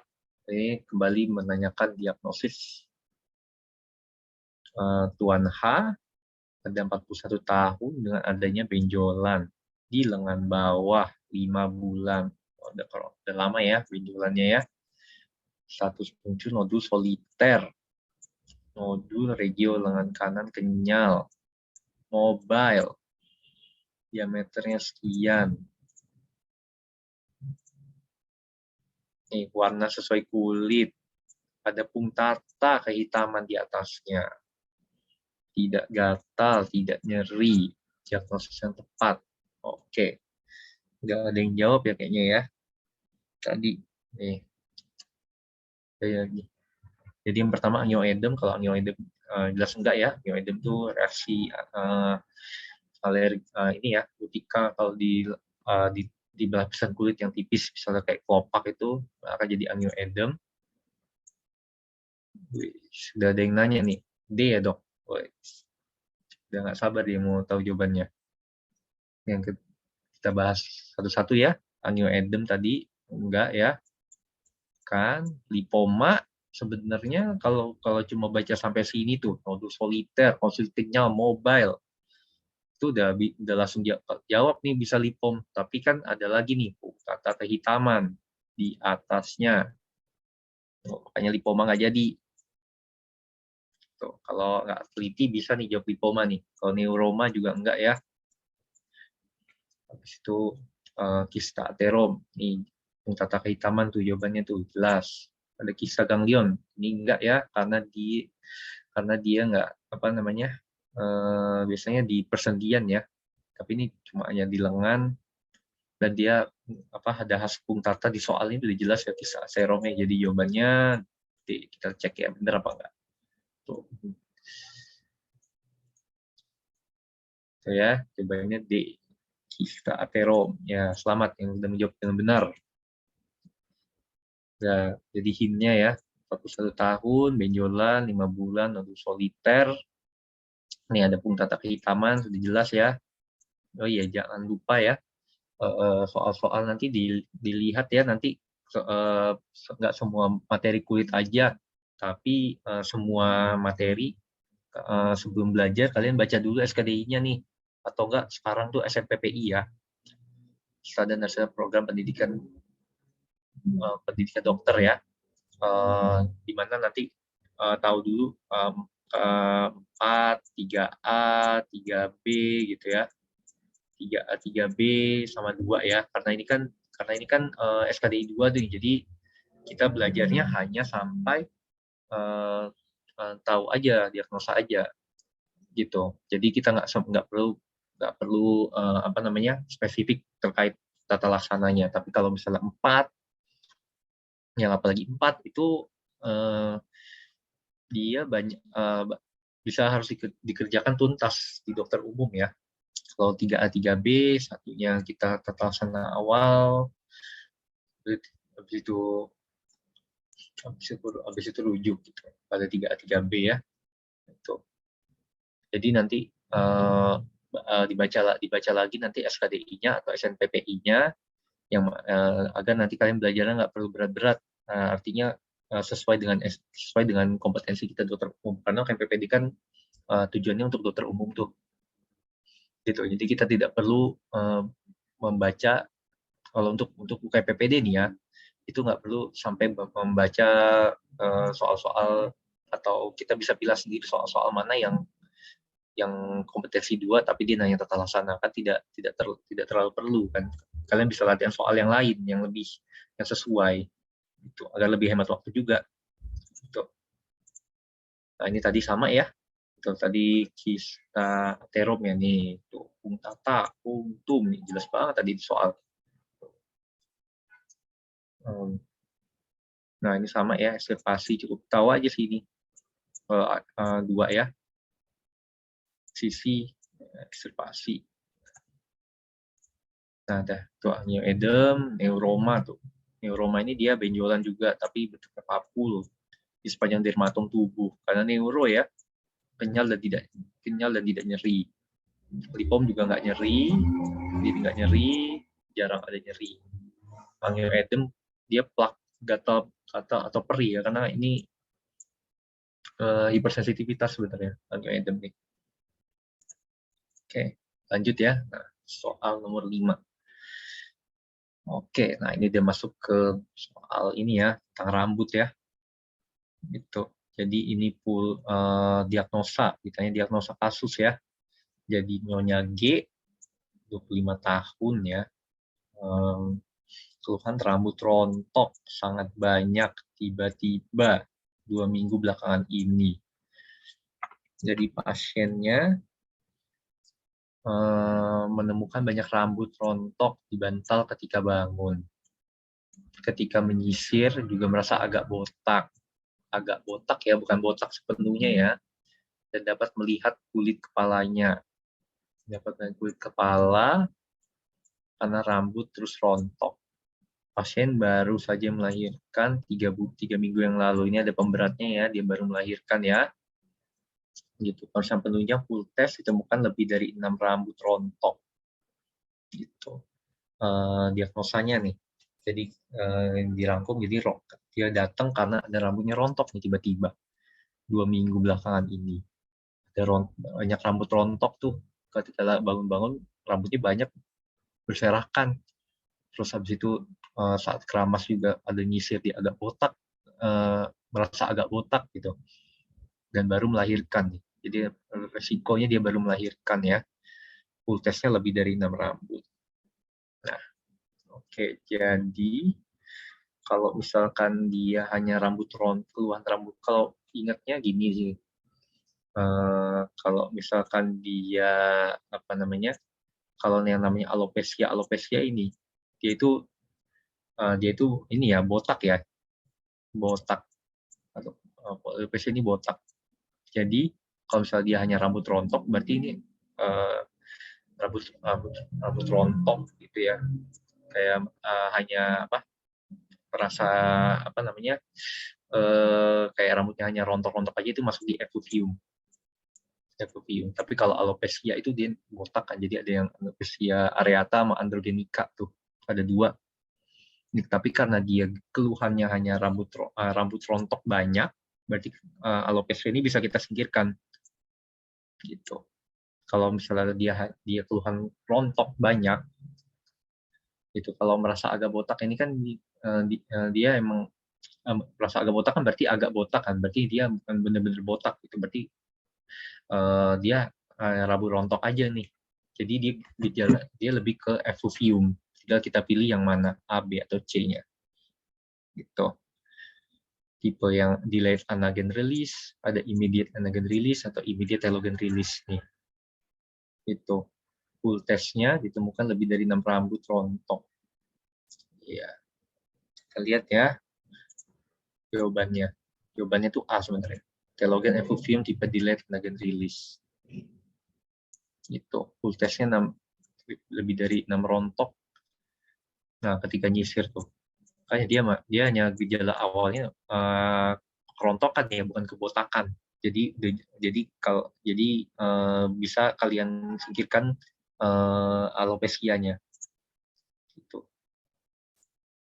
Nah, telogen effuvium ya, pelepasan rambut telogen dalam jumlah berlebihan oleh kelainan siklus rambut tanpa ada radang. Jadi selain nggak ada peradangan atau misalnya keluhan-keluhan kayak jamur tadi ya, tinea capitis, itu tanpa ada gejala itu, berarti dia masuk pada effuvium. Gitu. Ya, gambarnya. Nah, ini dia proses pertumbuhan rambut ya. Jadi normalnya ini ada fase anagen, di mana dia ini ibaratnya anagen ini adalah pertumbuhan bayi rambut gitu. Bayi rambut. Jadi selama 2-6 tahun misalnya. Nah, katagen ini dia udah masuk fase transisi nih. Dia udah mulai tumbuh dewasa. Jadi 1-2 minggu. Lalu ada fase telogen nih. Dia fase telogen ini ada fase resting. Jadi dia nggak bertumbuh lagi. Jadi kalau udah fase telogen udah gini aja gitu. Udah selesai tumbuh, di mana dermapapillanya ini mulai mulai tumbuh baru. Nah, matriksnya, pada kembali ke anagen nih, ketika sudah rontok dia akan kembali lagi fase anagen lagi. Itu singkatnya seperti itu ya. Jadi dan tiap helai rambut itu beda-beda fasenya. Jadi ada yang misalnya masih di anagen, ada yang lagi di katagen, ada yang lagi di telogen. Tiap rambut itu beda-beda. Ada yang telogen, ada yang udah rontok gitu. Itu dan beda-beda gitu. Soalnya kalau misalkan setiap rambut fasenya sama ini semua, kalau dia nyampe telogen, udah botak kita semua gitu. Karena udah masuk kembali ke anagen, rontok semua rambut kita gitu. Makanya beda-beda tiap rambut ya fase-fasenya. Tapi ini secara umum tuh seperti ini, ada 4 fase ini gitu ya, gitu. Nah, jadi bersifat reversibel dan tidak mengganggu kerontokan jika etiologi bisa dikoreksi. Jadi karena tadi etiologinya ya, di soal itu dia penyebabnya karena kemungkinan dia baru melahirkan 3 minggu yang lalu tuh, gitu. Mana pada ibu-ibu pas postpartum setelah melahirkan dia rambutnya akan lebih banyak rontok gitu. Nah, ini Haddington ya, jadi immediate, ada yang immediate, ada yang delayed, ada yang short. Sebenarnya sih ya nggak apa-apa kita bahas ya, soalnya kalau saya sendiri belum biasanya tuh cuma ditanya ini ya tapi dulu soalnya dari KMPPD batch November 2020 ya, Iya, soalnya pas aku kemarin sih biasanya soal-soal rambut itu dia cuma paling tanyain telogen FUView, nggak ditanya ininya sih fase-fasenya. Tapi kalau kedepannya nanti siapa tahu ada ya lebih baik kita bahas aja ya. Kalau gitu dia fase immediate, jadi lebih cepat fase anagennya ya. Ini kuncinya. Tuh. Gitu. Fase anagen berakhir lebih cepat. Kalau delayed dia fase anagennya memanjang. Gitu. Jadi nggak masuk ke fase telogen ya. Jadi pelepasan rambutnya jumlah besar. Jadi karena banyak yang terdelay fase anagennya, ketika dia masuk ke fase telogennya jadi barengan tuh, banyak yang barengan. Makanya dia pelepasan rambutnya jumlahnya besar. Tuh, hal ini pada kerontokan postpartum. Gitu. Terus kalau pada immediate jadi dia nggak barengan sih, tapi rambutnya makin lama makin banyak copot, lebih cepat 2-3 bulan udah banyak yang rontok gitu. Nah, ini masuk pada telogen FUView yang paling sering gitu, akibat misalnya stres fisik gitu, atau obat-obatan yang menginduksi kerontokan rambut gitu. Kalau yang short dia pemendekan fase anagennya. Jadi fase telogennya yang meningkat ya. Jadi rambutnya jadi panjang rambutnya jadi pendek. Jadi misalnya ya tahu aja di hipotrikosis herediter, displasia ektodermal, sama defisiensi besi. Nah ini immediate telogen. Jadi fase telogennya yang bermasalah ya, yang tadi anagen, telogennya sekarang. Di fase telogennya lebih cepat karena ada pelepasan rambut telogen. Jadi stimulasi. Nah ini jarang sih ketemu di immediate sama delayed ini ada telogen. Langsung ke yang ini aja. Nah ini etiologinya ya. Etiologinya banyak ya. Ini misalnya pada obat-obatan, pada endokrin, pada stressful event, nutrisi, intoksikasi, obat-obatan, sama inflamatori. Itu pada erythroderma, seborrheic dermatitis bisa. Nah ini penunjangnya ya. Kalau hair pull, biasanya sih hair pull testnya sih yang positif ya. Jadi normalnya 2-5 akan tercabut dari 50 sampai 100. Dengan telogen FUView lebih banyak 3-4 kali. Biasanya lebih dari 10 kalau ada hair pull-nya kalau ada hair pull-nya positif itu kalau misalnya lebih dari 10. Terus hair plugs, hair collection, sama wash test ini jarang banget sih. Biasanya soal itu cuma paling hair pull test positif, atau biasanya pada alopecia itu biasanya exclamation mark-nya positif. Hair mark positif. So, nah, pemeriksaannya ini biopsi sama mikroskopis ini jarang banget ya. Aku nggak pernah ada belum ketemu sih soal rambut yang dijelasin mikroskopis biopsinya. Gitu. Nah ini kita jawaban lainnya udah jelas tadi ya. Nih, telogen FUView immediate, terus alopecia, pull testnya pasti negatif ya, karena memang udah rambutnya emang namanya botak kan, alopecia tuh. Jadi di pull testnya dia sebenarnya dia nggak ada masalah di rambutnya. Jadi pull testnya pasti negatif. Gitu. Artinya artinya pull testnya negatif. Itu beda sama FUView yang kerontokan, memang perlu pull testnya. Nah, oke. Jadi ini udah 5 soal. Ada yang mau nanya nggak? Mungkin nanti ketik aja via chat ya. Sejauh ini sih belum ada yang bertanya ya. Kalau gitu mungkin saya lanjut aja.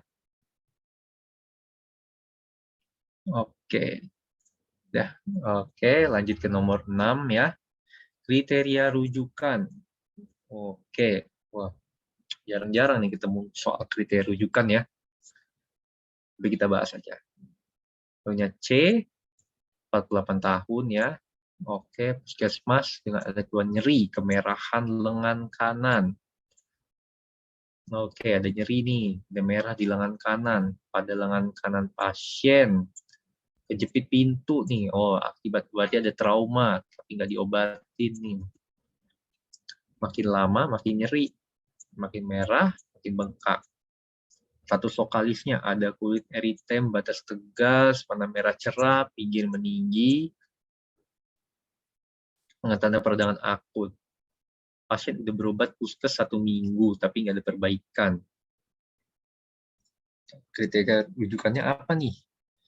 Apakah dia ada selulitis? Apakah dia ada erysipelas harus dirujuk? Apakah dia phlegmon? Nah, sebenarnya erysipelas, selulitis, phlegmon ini 3 bersaudara nih. Kalau ibaratnya aku panggilnya saudara ya. Jadi ini yang erysipelas yang paling muda, selulitisnya anak tengah, terus habis itu phlegmon ini yang paling tua, ya, gitu. Pasiennya, terus habis itu pasien komorbid. Nah ini makanya nanti kita bahas ya 3 ini. Pasien punya komorbid baru sudah berobat 5-7 hari namun tidak ada perbaikan. Oke, jadi jawabannya kalau kriteria rujukan sebenarnya kalau misalkan kayak selulitis, erysipelas, phlegmon itu sebenarnya bisa ditangani sih di vaskes ya. Paling pasti kalau kriteria rujukan tuh biasanya kasus kulit itu banyak kok yang bisa dikerjain, hampir semuanya malah bisa dikerjain di vaskes layanan primer. Tapi kalau misalkan nanti dilihat lagi di SKDI atau SNPPI-nya gitu. Jadi jawabannya kita lihat ya. Jawabannya kalau opsi E. Nah, E ya jawabannya. Misalnya udah berobat, tidak ada perbaikan. Nah, itu pasti dirujuk ya. Jadi ini clue-nya nih. Jadi ini kita lihat diagnosanya erysipelas ya jelas. Itu. Jadi ada tadi misalnya mana?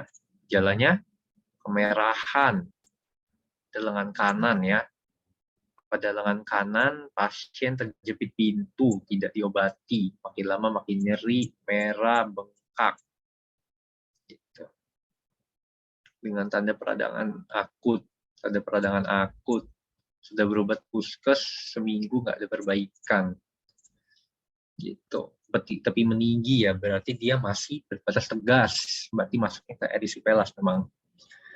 Jadi ini oleh sebabkan streptococcus ya. Jadi ini sudah masuk ke pioderma. Nanti aku coba bahas pioderma ya.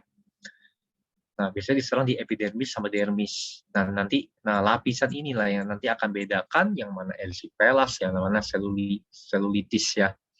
Gitu. Kalau yang dia selulitis dia udah masuk ke subkutis biasanya. Gitu. Ya gejalanya udah erysipelas biasanya khasnya dia adalah eritem merah cerah dengan berbatas tegas. Batasnya masih tegas kalau erysipelas. Kalau nanti selulitis dia udah mulai batasnya nggak jelas. Batasnya tidak tegas seperti ya. Gitu. Ini semuanya bertingkat. Jadi misalnya erysipelas nggak ditangani, lama-lama dia akan jadi selulitis nggak ditangani jadi phlegmon nanti. Kalau phlegmon dia udah selulitis plus adanya pus. Itu ada edem, vesikel, gula. Ya bisa ada tapi bisa juga enggak. Khasnya ada peninggian epilesi, teraba kayak dinding ya bisa, tapi yang paling patognomoniknya ada batas tegasnya. Bisa erysipelas yang biasanya pengaruh utamanya dari trauma misalnya tadi kayak soal tadi ya. Nah, ini rujukannya nih, komplikasi mulai dari selulitis tidak sembuh, ada penyakit sistemiknya. Ya, tata laksananya ya dikasih antibiotik ya jelas. Penisilin, ya, cefalosporin 4x400, ini hafalan ya. Topikalnya kasih NaCl, salam antibiotik, edukasinya istirahat, elevasi dukai bahu dan kaki karena kan sesuai dengan gravitasi gitu. Jadinya infeksinya kita perlu elevasi gitu, lalu dikompres untuk inflamasi dan mencegah kebersihan badannya gitu. Oke, nah ini masuk kita pioderma pertama, folikulitis, furunkel, dan karbunkel. Ini penyebabnya Staphylococcus aureus ya, diingat. Nah, kalau folikulitis, nah seperti ini nih folikulitis nih. Ini dia peradangan papul eritem. Jadi masih satu-satu gini ya. Gitu. Masih satu-satu gini. Tuh. Kalau furunkel dia peradangan folikel rambut dan jaringan sekitarnya. Nah, ini misalnya contohnya. Kalau pada folikus yang gambar yang kecil-kecil ini kan dia cuma di sini doang nih, soliter kecil-kecil ini.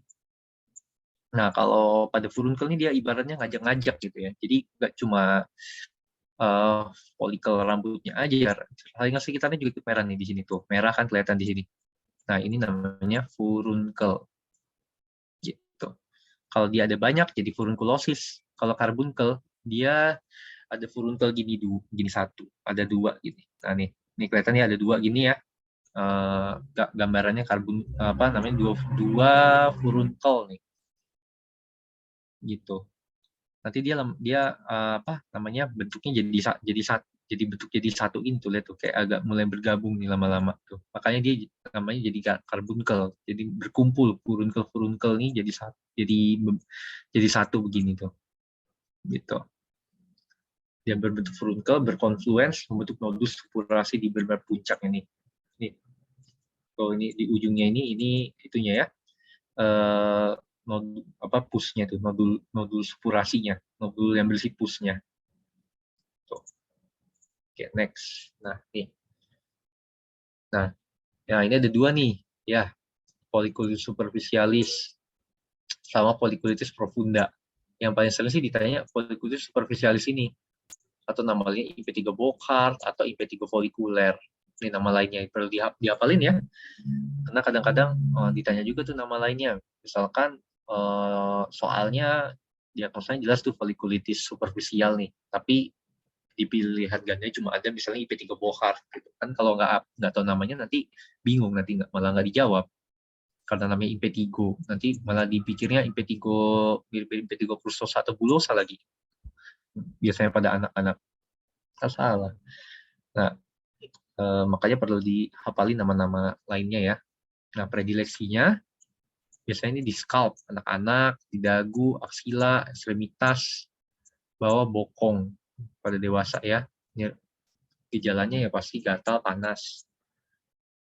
Tuh, kelainannya ya mirip-mirip lah gambarannya ya. Pustul, dome shape, multiple, udah pecah gitu ya. Nih kayak gini. Nah, Convolutus profunda ini atau namanya psikosis Barbe. Biasanya pada dagu di atas bibir. Gitu.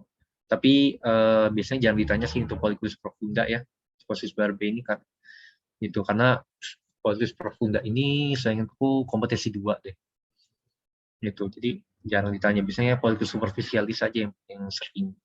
Ya, tapi kalian perlu tahu aja siapa keluar untuk diagnosa ya di eritem, makanya dia namanya di dagu dan atas bibir karena di barbe ya, di janggut biasanya. Oke, nah ini ada lagi nih. Nah ini lagi nih ektima ya. Kalau ektima ini dia bukan aureus, tapi dia disebabkan oleh beta hemolitik. Jadi kan pioderma itu ada bagi dua ya. Ada tiga sih sebenarnya. Cuma biasanya antara Staphylococcus aureus atau Staphylococcus beta hemoliticus. Kalau yang satunya kan pada eritrasma ya, yang disebabkan oleh Corynebacterium multisegum gitu. Ada pioderma biasanya. Atau misalnya ada satu lagi yang kayak TB kutis, misalnya pada kebetulan TB atau lepra, tapi itu biasanya beda. Gitu. Nah, ini kita bahas ektima sekarang. Atau ulcus superficialis atau IP3 ulceratif nih. Nama lainnya ada tiga nama nih. Nah, paling tiga-tiganya ya. Oke, disebabkan beta hemolitik.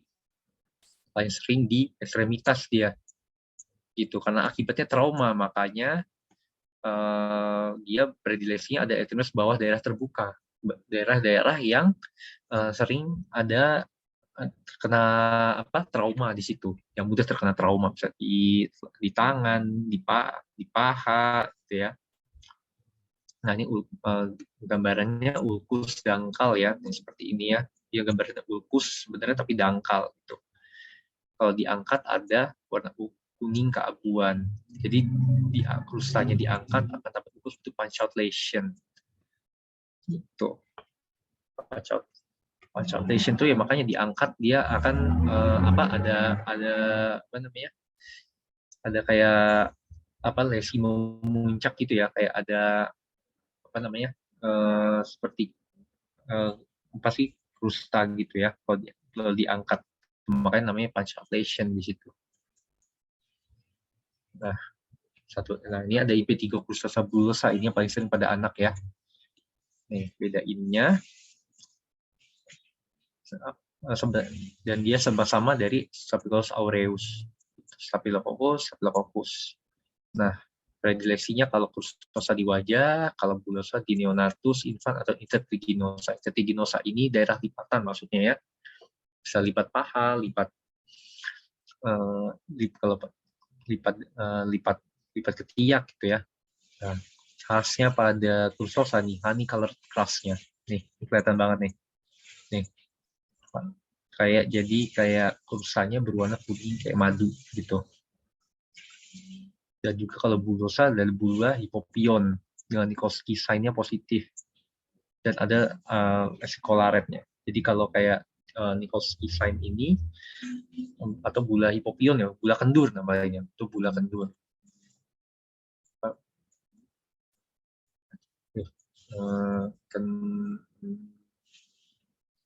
Kendur ya, bula kendur gitu.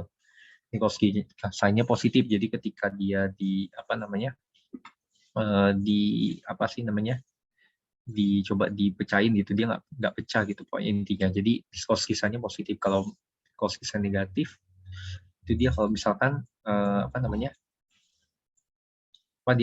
pada bula-bula yang keras gitu ya, bula-bula tegang biasanya, posisinya negatif. Itu. Nah ini erysipelas, cellulitis Blackmon. Nah ini saudaraan ya. Erysipelas masih tegas nih. Kalau cellulitis ini udah mulai batasnya nggak tegas ya. Jadi nih mulai nggak kelihatan yang merah mana batasnya nih. Dan merahnya hampir mirip sama tubuh. Nah ini Blackmon. Cellulitis supurasi gitu. Jadi meningkat, naik level, ibaratnya level 1, kalau dia naik ini jadi level 2, ini juga nambah parah level 3 istilahnya ya. Itu. Ini juga disebabkan oleh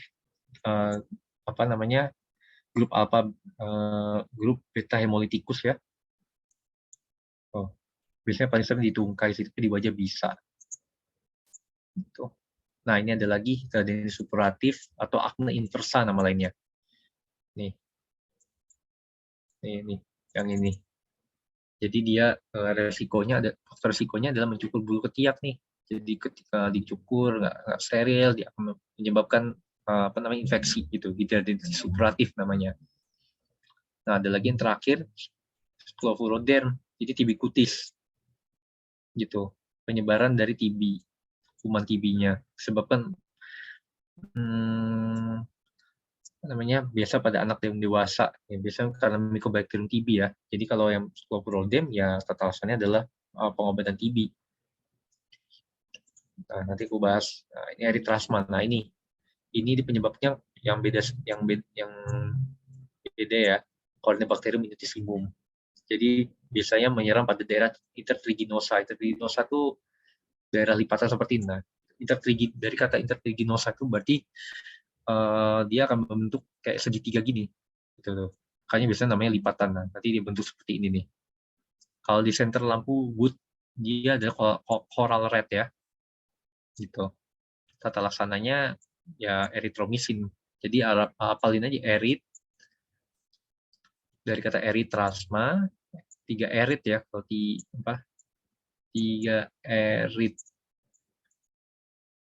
Jadi eritrasma, pertama eritrasma, habis itu dari kedua merahnya dari kata eritro atau sel darah ya, atau sel darah merah gitu kan, erit ya, merah. Ini lampu Wood-nya coral red merah, dan juga pengobatannya eritromisin itu. Kalau ngapalnya 3 erit ya, eritrasma, nama diagnosanya, lampu woodnya coral red, merah, sama eritromisin obatnya.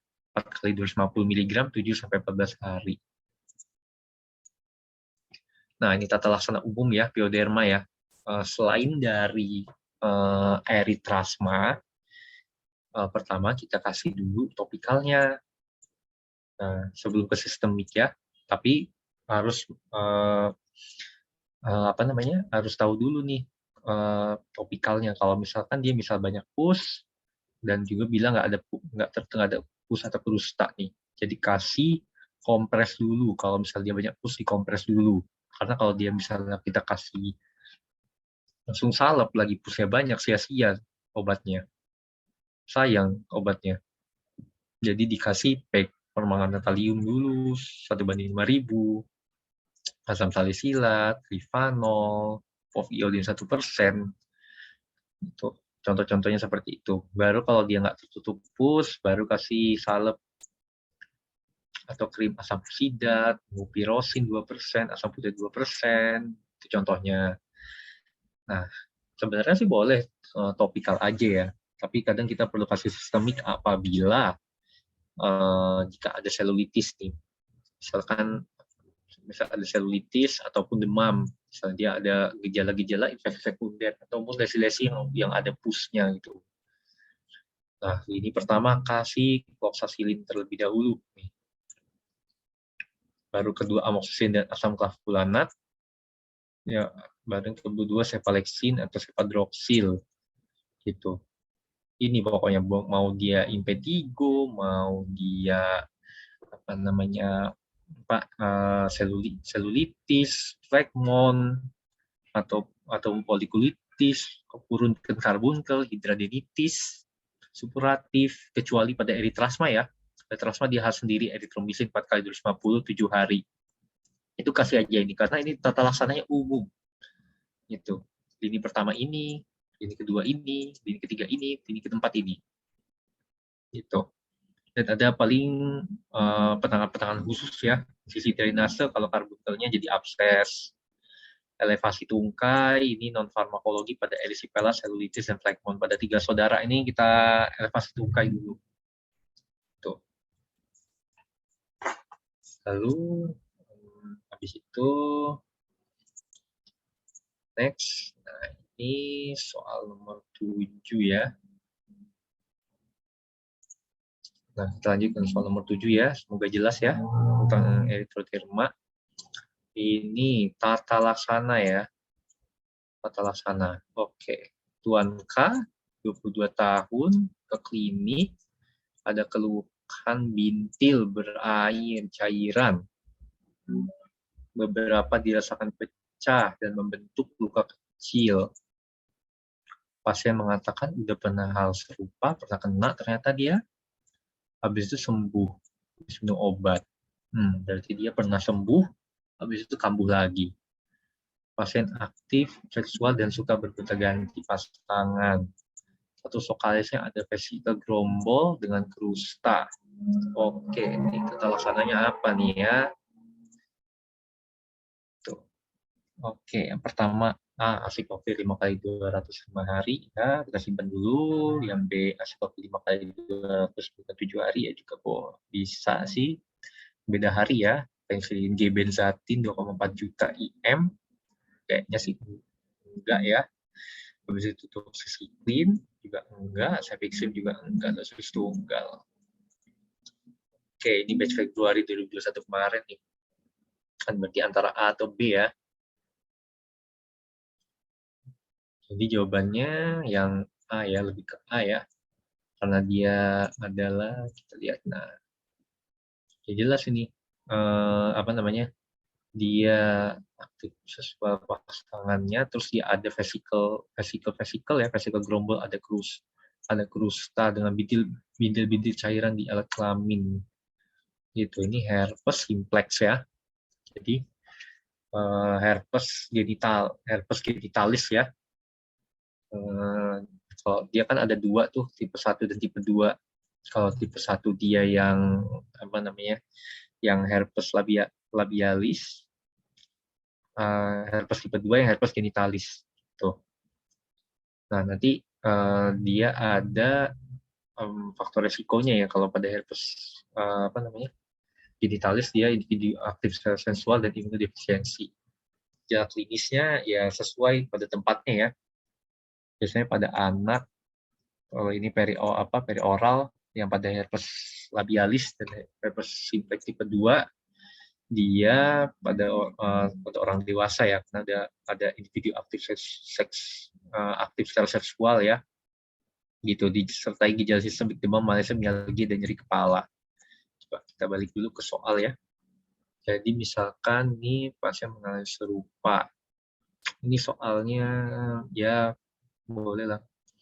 Tapi kurang lengkap kalau misalnya dia biasanya pasti ada faktor riwayat sebelumnya demam kemungkinan ada nih, apalagi pada herpes ya gitu. Nah, nih herpes tipe 2 nih ya, demam, malaise, mialgia, dan nyeri kepala. Kalau aku sih biasanya kalau kadang soal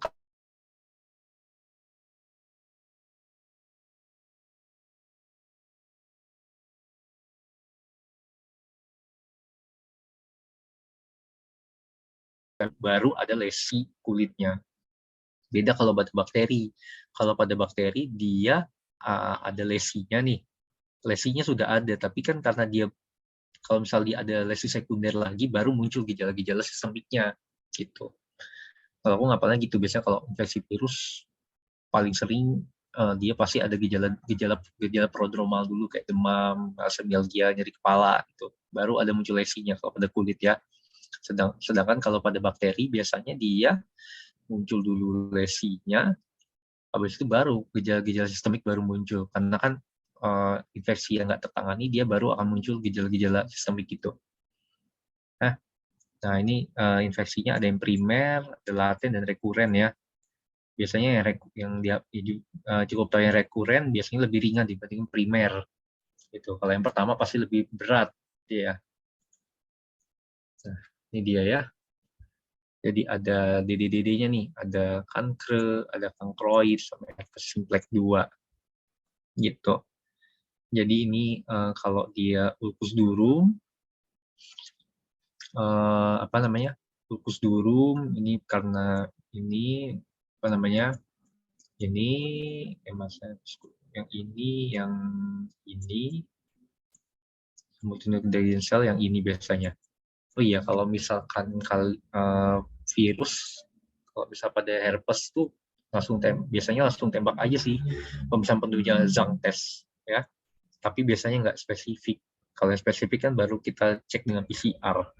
Tapi kalau misalnya pada misalnya pada virus, pemeriksaan penunjang apa yang disarankan, ya langsung aja tembak Zang test. Gitu. Nah, ada 3 nih DDD-nya. Kankre, ulcus durum, ulcus mole.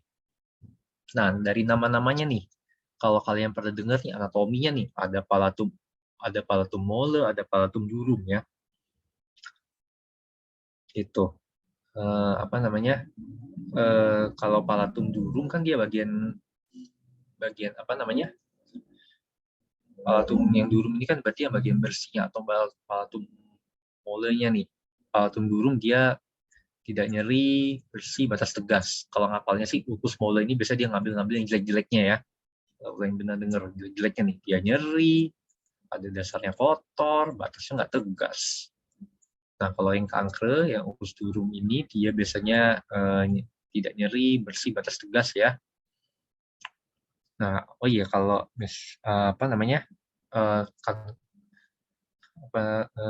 kankroid ini, kalau kankroid ini biasanya ulcus mole ini biasanya atau nama lainnya ini ya, kayak namanya sipilis ya, pada sipilis. Nah ini kalau yang ulcus durum itu dia disebabkan oleh Haemophilus ducreyi ya. Kalau ada ulcus mole dia Treponema pallidum. Kalau herpes kedua ini dia multinuclear giant cell karena herpes simplex virus ya. Gitu. Oh ya, kebalik ya. Ulcus durum ini yang apa namanya yang dibersihin dulu. Nah, kalau ukus durum ini dia yang kanker yang sifilis ya. Kalau yang ukus mole ini dia kan kankroid. Nah, ini atau sama ini atau namanya sifilis ya.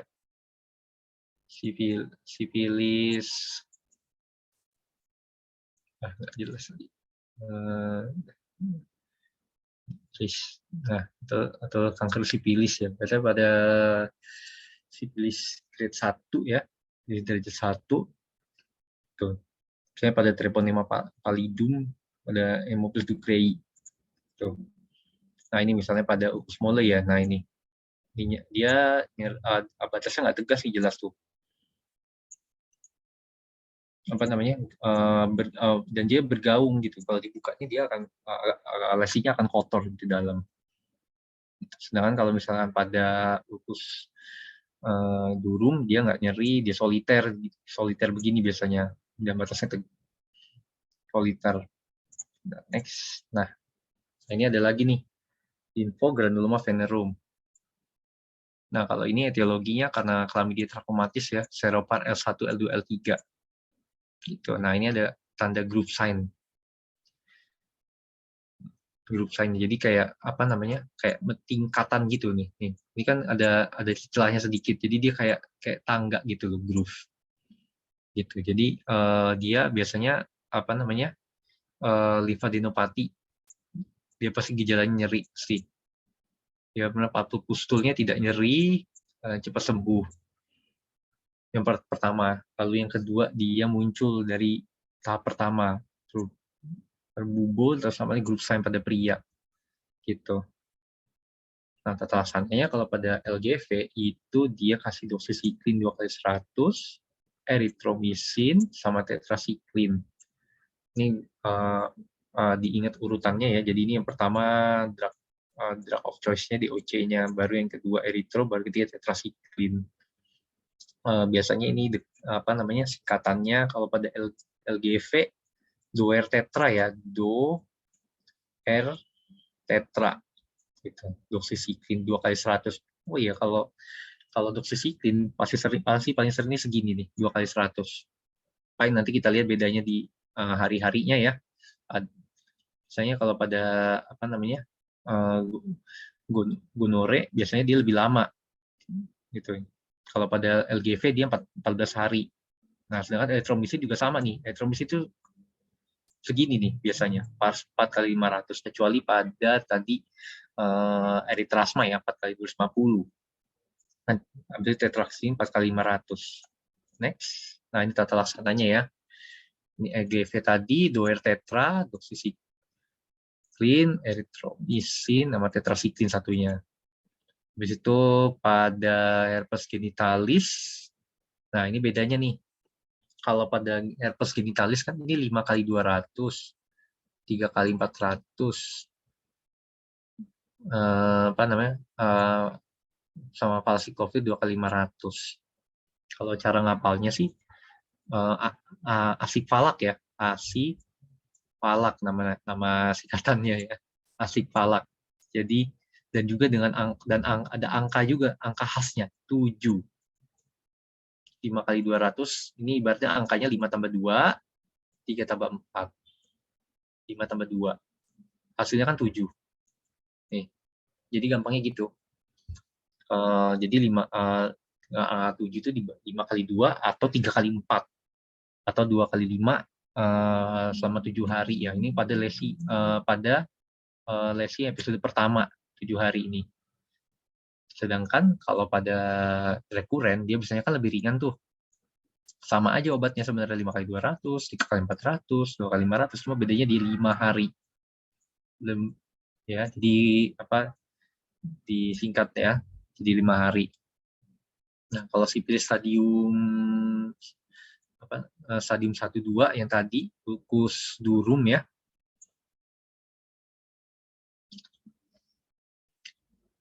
Ukus durum ini kasih benzathil penicillin 2,4 juta unit.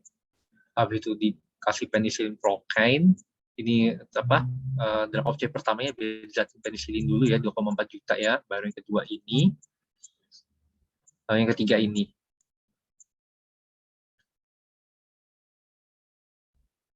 Itu biasanya aku singkatnya BP Doer ya, atau enggak Bapak Doer gitu kan. Jadi benzatin penisilin 2,4 juta, penisilin prokainnya 600, penisilin prokain 600.000. Ini dihafal juga ya sampai belakang ya, dosis tunggal ya, IM benzatinnya, baru penisilin prokainnya injeksi 600.000 selama 10 hari, karena lebih lama ya.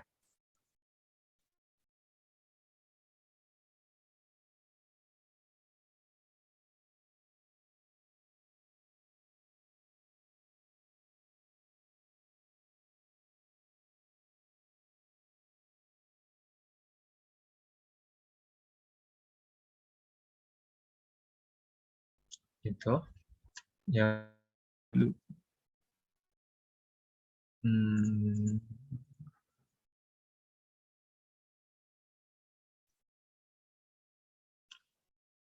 Apa B ya,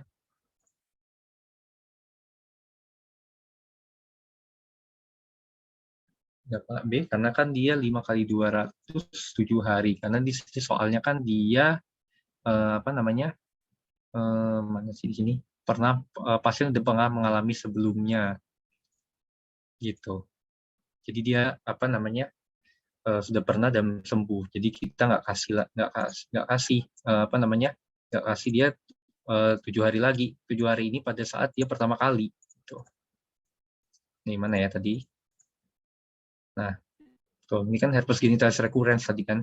Nah, ini jawabannya. Gitu. Jadi dia 5 kali 200 selama 5 hari. Gitu. Beda kalau misalnya dia episode pertama. Kan tadi di soalnya dia nggak apa ya, nggak apa namanya, udah pernah mengalami hal serupa gitu. Jadi mungkin agak lebih teliti lagi menjadi soalnya ya. Kadang-kadang gitu sih, kayak misalnya kita udah yakin gitu apa namanya herpes genitalis misalkan, tapi kita nggak tahu, tapi kita nggak baca gitu kalau dia pernah kena sebelumnya, ataupun dia misalkan ataupun misalnya ternyata dia baru pertama kali gitu. Nah itu bedanya nanti gitu. Apa nanti kita bisa latihan lagi soalnya yang lebih teliti ya gitu. Oke.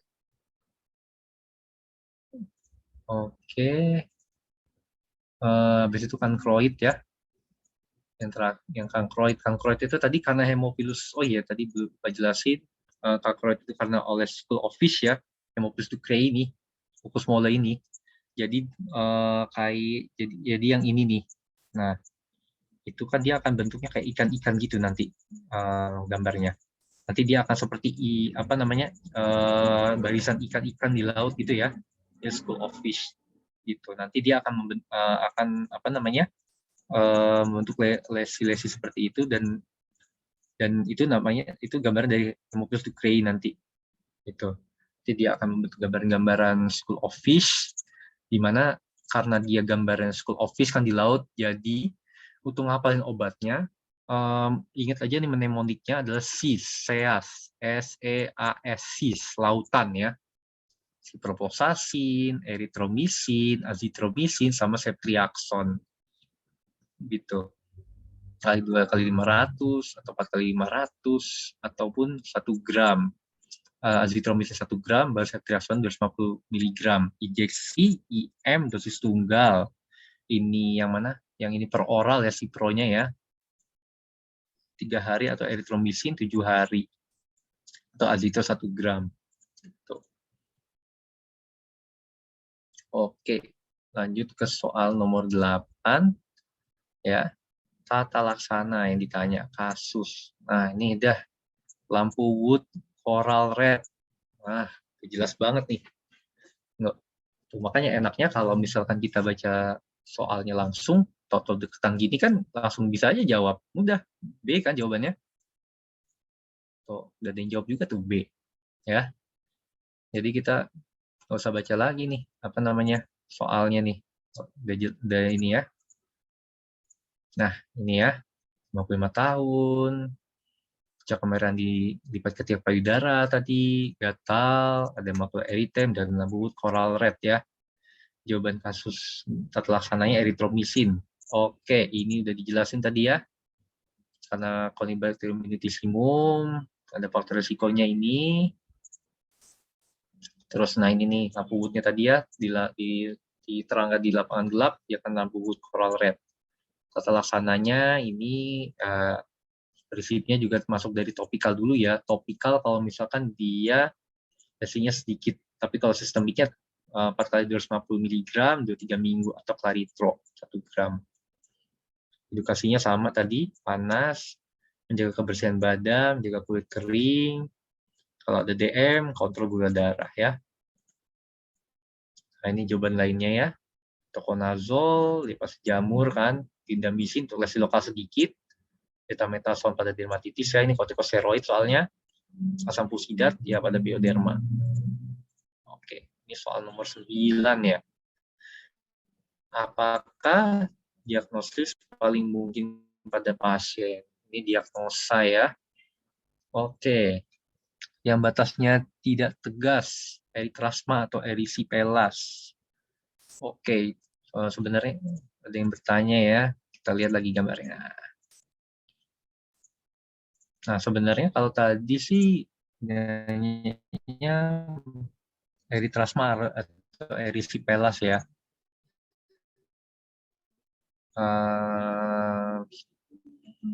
Kalau sebenarnya sama-sama batas tegas ya, tapi ini beda gitu. Maksudnya dari sebenarnya dua-duanya batasnya tegas. Cuma ini yang ditanyakan adalah eritrasma atau erisipela ya, emang sama-sama dia batasnya tegas, tapi dia beda kan. Kalau yang eritrasma kan karena bakterinya beda, apa namanya, Staphylococcus aureus karena apa namanya, karena trauma. Jadi kalau misalkan dia pada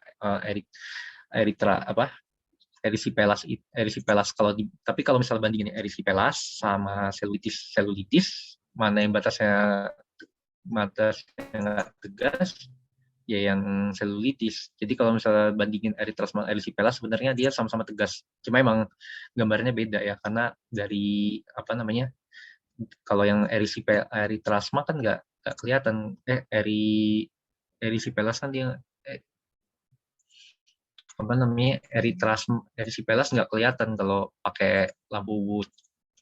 Lampu wood. Kalau ini kan kelihatan pakai lampu wood gitu ya. Jadi intinya eritrasma dan erisipela sama-sama tegas, tapi memang beda dari etiologi, tata laksana juga beda ya. Gitu. Ini udah tadi. Oke, nih. Oke, lanjut soal lagi ya, nomor 9 ya. Diagnosa paling mungkin. Jadi ini riwayat bersin pada pagi hari. Nah tuh, oh iya, dari awal dulu, 9 tahun, ruam merah, gatal, kedua siku dan kedua lipat lutut. Ada riwayat bersin, wah udah jelas nih ya, riwayat bersin pagi. Nah, atopik itu kayak gini nih bentuk soalnya biasanya kalau di soal, karena nggak akan disebutin semua kriteria Hanifin-Raskanya nih. Nih, kriteria mayor minornya nggak akan dijelaskan di soal sepanjang ini nih. Tapi biasanya dia akan menjelaskan pasti yang mayor-mayor ya. Kayak atopi keluarga nih, kan dia masuk mayor nih, gatal masuk, di wajah masuk, tekstur pada dewasa nih, kronik residif ya. Kronik residif itu maksudnya dia lesinya akan lambat dan residif selamanya gitu. Namanya dari kronik residif. Nah, tata laksananya kasih NaCl, kompres dulu kalau basah ya, kortikosteroid potensi lemah pada bayi, anak sedang, dewasa kuat ya. Atau tergantung pemberian kortikosteroidnya. Itu tergantung dari 3 ya. Dari usia, dari letak lesinya. Gitu. Usia, letak lesi sama potensinya ya. Jadi kalau misalkan usia, kalau pada bayi ya kortikosteroidnya yang potensi lemah, karena kulitnya masih lemah, masih barrier kulitnya masih tidak sebagus dewasa. Kalau misalkan pada letaknya, kalau misalkan dia lesi misalnya di kelopak mata yang tipis-tipis, ya kortikosteroid juga harus yang tipis-tipis yang lemah. Kalau misalnya dia di tempat-tempat telapak kaki misalnya, ya itu baru potensi kuat gitu ya. Itu yang menentukan. Lalu sistemiknya kasih antihistamin untuk mengeredakan gejala aja sama kortikosteroid oral aja gitu. Edukasinya hindari faktor risiko sama sabun pelembab setelah mandi. Nah, jawaban lainnya, kontak alergi tadi udah jelasin ya, reaksi imunologi tipe 4 nih. Jadi tipe lambat, pajanan alergen, kontak iritan, dia pajanan iritan tanpa ada respon imunologi. Dermatitis venenata, akibat kontak toksin, ada lesi linier, dan ada gambar lesion tadi jelas ya. Neurodermatitis, ada faktor stres, misalkan jadi ada lesi gatal disertai klinifikasi dan siklus gatal garuk gitu. Oke, ini soal nomor 10 ya. Jadi diagnosa dan pemeriksaan penunjang. Tuh. Oke, jadi Tuan H, 29 tahun, ada keluhan gatal, kemerahan. Kalau keringetan makin gatal. Oke, kebiasaan bertukar celana. Dermatologisnya ada makula, eritem, lesi central healing. Dilipat paha kanan kiri ya. Nah, udah jelas banget nih, lesi central healing ya. Sangat-sangat jelas. Ya, jadi kita lihat ya jawabannya tuh udah banyak yang jawab ya. Yang jawab B. Kita lihat ini apa sih kolor. Oke, BTA ngapain ini jelas ya. Udah simpan dulu.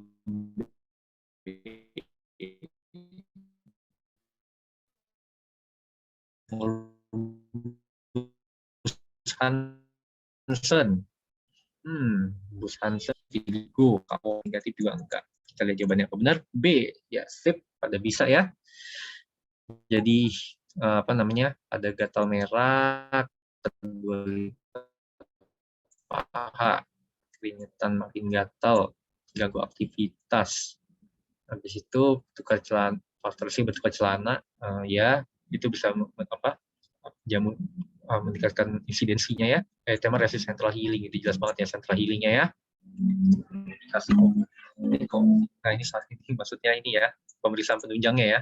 Ini indikasi operasi nih. Indikasi operasi. Nah, oke, ini tadi udah ya tinea ya. Jadi tepi aktif pada central healing ini sama ya. Habis itu ini gambar tadi pas sejati.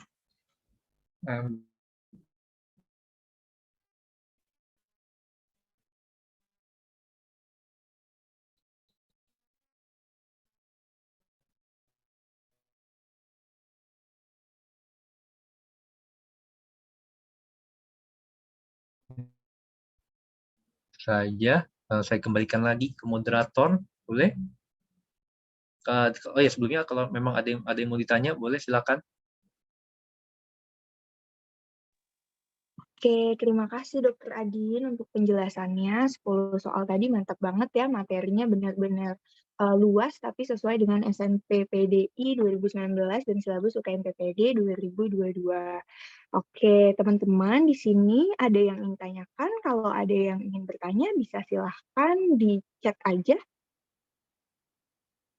Atau kalau mau bertanya langsung boleh open mic. Kita tunggu ya teman-teman.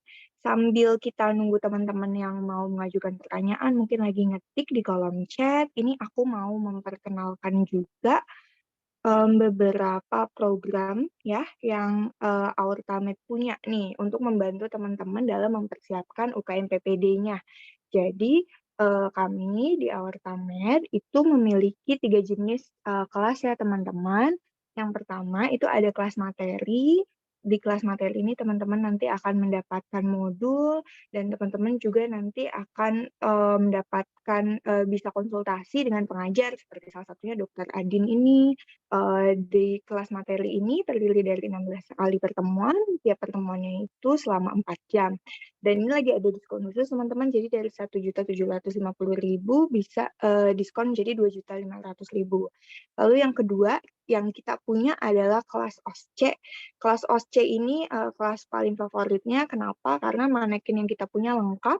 Teman-teman yang domisilinya di Lampung ini bisa kapan aja pakai manekin yang ada di basecamp kami untuk latihan gitu ya, latihan memperlancar dengan manekin. Selain itu juga nanti teman-teman bisa mendapatkan fasilitasnya 15 kali pertemuan, tiap pertemuannya 3 jam, dan teman-teman bisa mendapatkan 2 kali tryout OSCE, simulasi OSCE nasional. Ini juga harganya ada diskon dari 2 juta menjadi 1.500.000 saja. Dr. Adin juga akan mengajar di sini.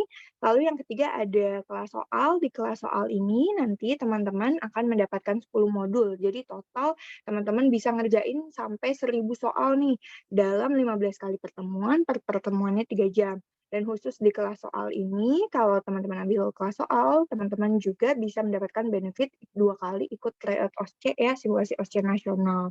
Untuk kelas soal ini ada diskon juga dari 2 juta diskon jadi 1.500.000 aja. Kalau teman-teman mau ambil semuanya itu diskonnya akan lebih besar lagi, yakni hanya 3.500.000 saja udah dapat ketiga jenis kelas tersebut. Nah, kalau teman-teman tertarik, teman-teman bisa menghubungi kami lebih lanjut di IG aorta.net atau di WA 082176840167 atau di line @aorta.net. Oke, kita lanjut lagi ya. Kita lihat di kolom chat apakah ada yang ingin bertanya lagi. Ya, ini udah ada yang nanya sih 2 ya. Boleh, Di silahkan. direct Dr. Adi. message ya. Jadi oke, ini pertanyaannya cukup baik ya. Jadi yang pertama nih, menghafal bedanya erysipelas dan selulitis. Lalu yang kedua, sesi yang soal terakhir, kenapa bukan tinea cruris? Oke, ntar ya, dilihat ya. Share lagi. Nah, kalau untuk materi-materi kulit ini kita harus sering-sering melihat gambar ya, karena ini penyakitnya visual gitu. Nah, ya. Nomor yang erysipelas dulu.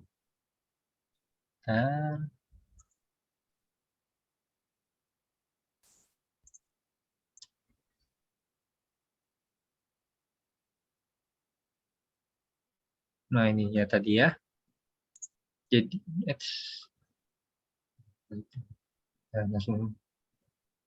nah, oke.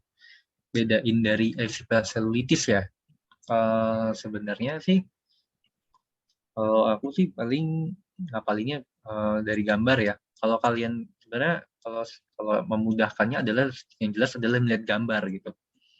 Kalau aku, jadi ini kan karena penyakit kulit itu kan visual nih. Jadi sebenarnya kalau aku selain obat yang butuh singkatan, kalau untuk membedakan dari segi penyakitnya, kalau kulit ya lihat aja gambarnya gitu. Ini maupun ada 2 gambar yang berdekatan gitu ya, erysipelas dan selulitis tadi. Gitu. Apalagi karena aku juga orangnya visual ya, kalau belajar tuh lebih senang melihat gambar dibandingkan hafalan. Jadi lebih enak aku ngapalnya kalau aku lihat gambarnya langsung gitu, seperti ini. Ini kan kalau batasnya batasnya nggak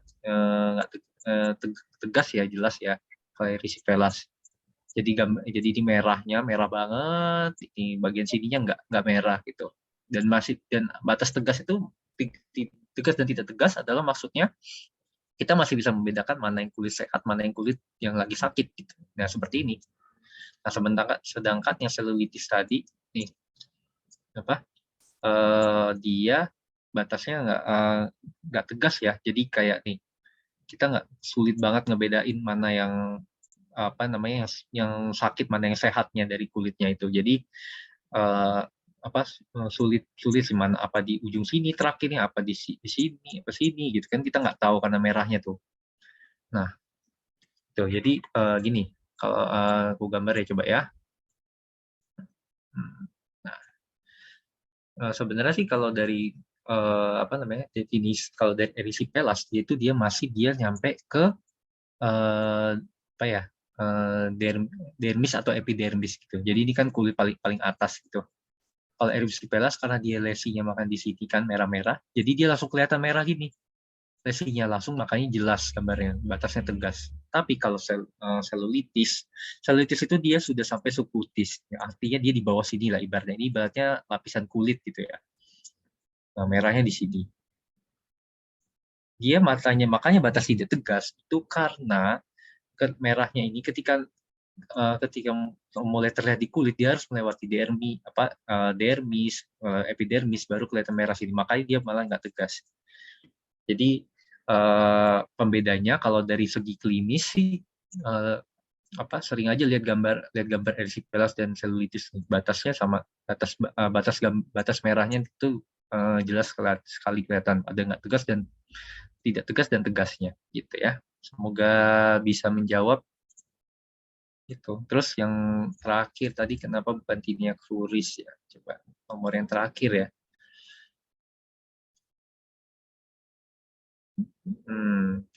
Coba. Cruris, coba ya kita baca, gatal kedua lipat paha. Oh, iya. Oke. Iya, ini benar ya. Sebenarnya kalau lebih spesifik adalah tinea cruris sebetulnya. Itu karena di kedua lipat paha nih dia. Benar-benar ini. Jadi jawabannya sebenarnya lebih ke tinea cruris ya, tapi sebenarnya sih tinea corporis itu beda-beda ya. Jadi ada yang bilang tinea corporis itu dia badan secara umum nih. Jadi kalau badan seluruh tuh udah masuk tinea corporis. Tapi kan tapi ada yang bilang juga kalau tinea corporis terus dibedain lagi nanti. Itu biar lebih spesifik. Jadi sebenarnya kalau mau jawab corporis juga nggak masalah sih. Karena yang penting dia apa namanya? Dia harusnya tinea corporis atau cruris ya. Gitu. Jadi sebenarnya kalau aku juga setuju sih, lebih tepatnya cruris gitu. Kayak siapa namanya ini, AY, makasih ya, terima kasih sudah koreksi ya. Jadi juga tinea cruris bisa jawabannya. Oke, makasih. Gitu. Ada lagi pertanyaannya? Ya, sama-sama. Ya, ada lagi yang mau bertanya? Satu pertanyaan lagi boleh? Atau mau cukupkan nih dari moderator boleh? Oke, sepertinya kalau di kolom chat sudah tidak ada pertanyaan lagi ya dokter ya. Kalau Iya, dari direct message dokter juga sudah terjawab semua ya dok? iya udah terjawab semua kok. Oke, baiklah kalau tidak ada yang ditanyakan lagi, saya cukupkan saja. Saya dan segenap tim mau mengucapkan terima kasih kepada tutor kami Dr. M. Adin Syakir yang telah meluangkan waktunya untuk membawakan materi UKM PPD, yang tentunya akan berguna sekali untuk teman-teman semua di sini. Dan saya dan segenap tim juga mengucapkan terima kasih untuk semua teman-teman yang sudah turut berpartisipasi belajar bersama Orkamed malam ini. Akhir kata, saya mau minta maaf apabila ada kekurangan. Saya pamit undur diri. Sampai jumpa di Flick Class Aorta selanjutnya. Dadah.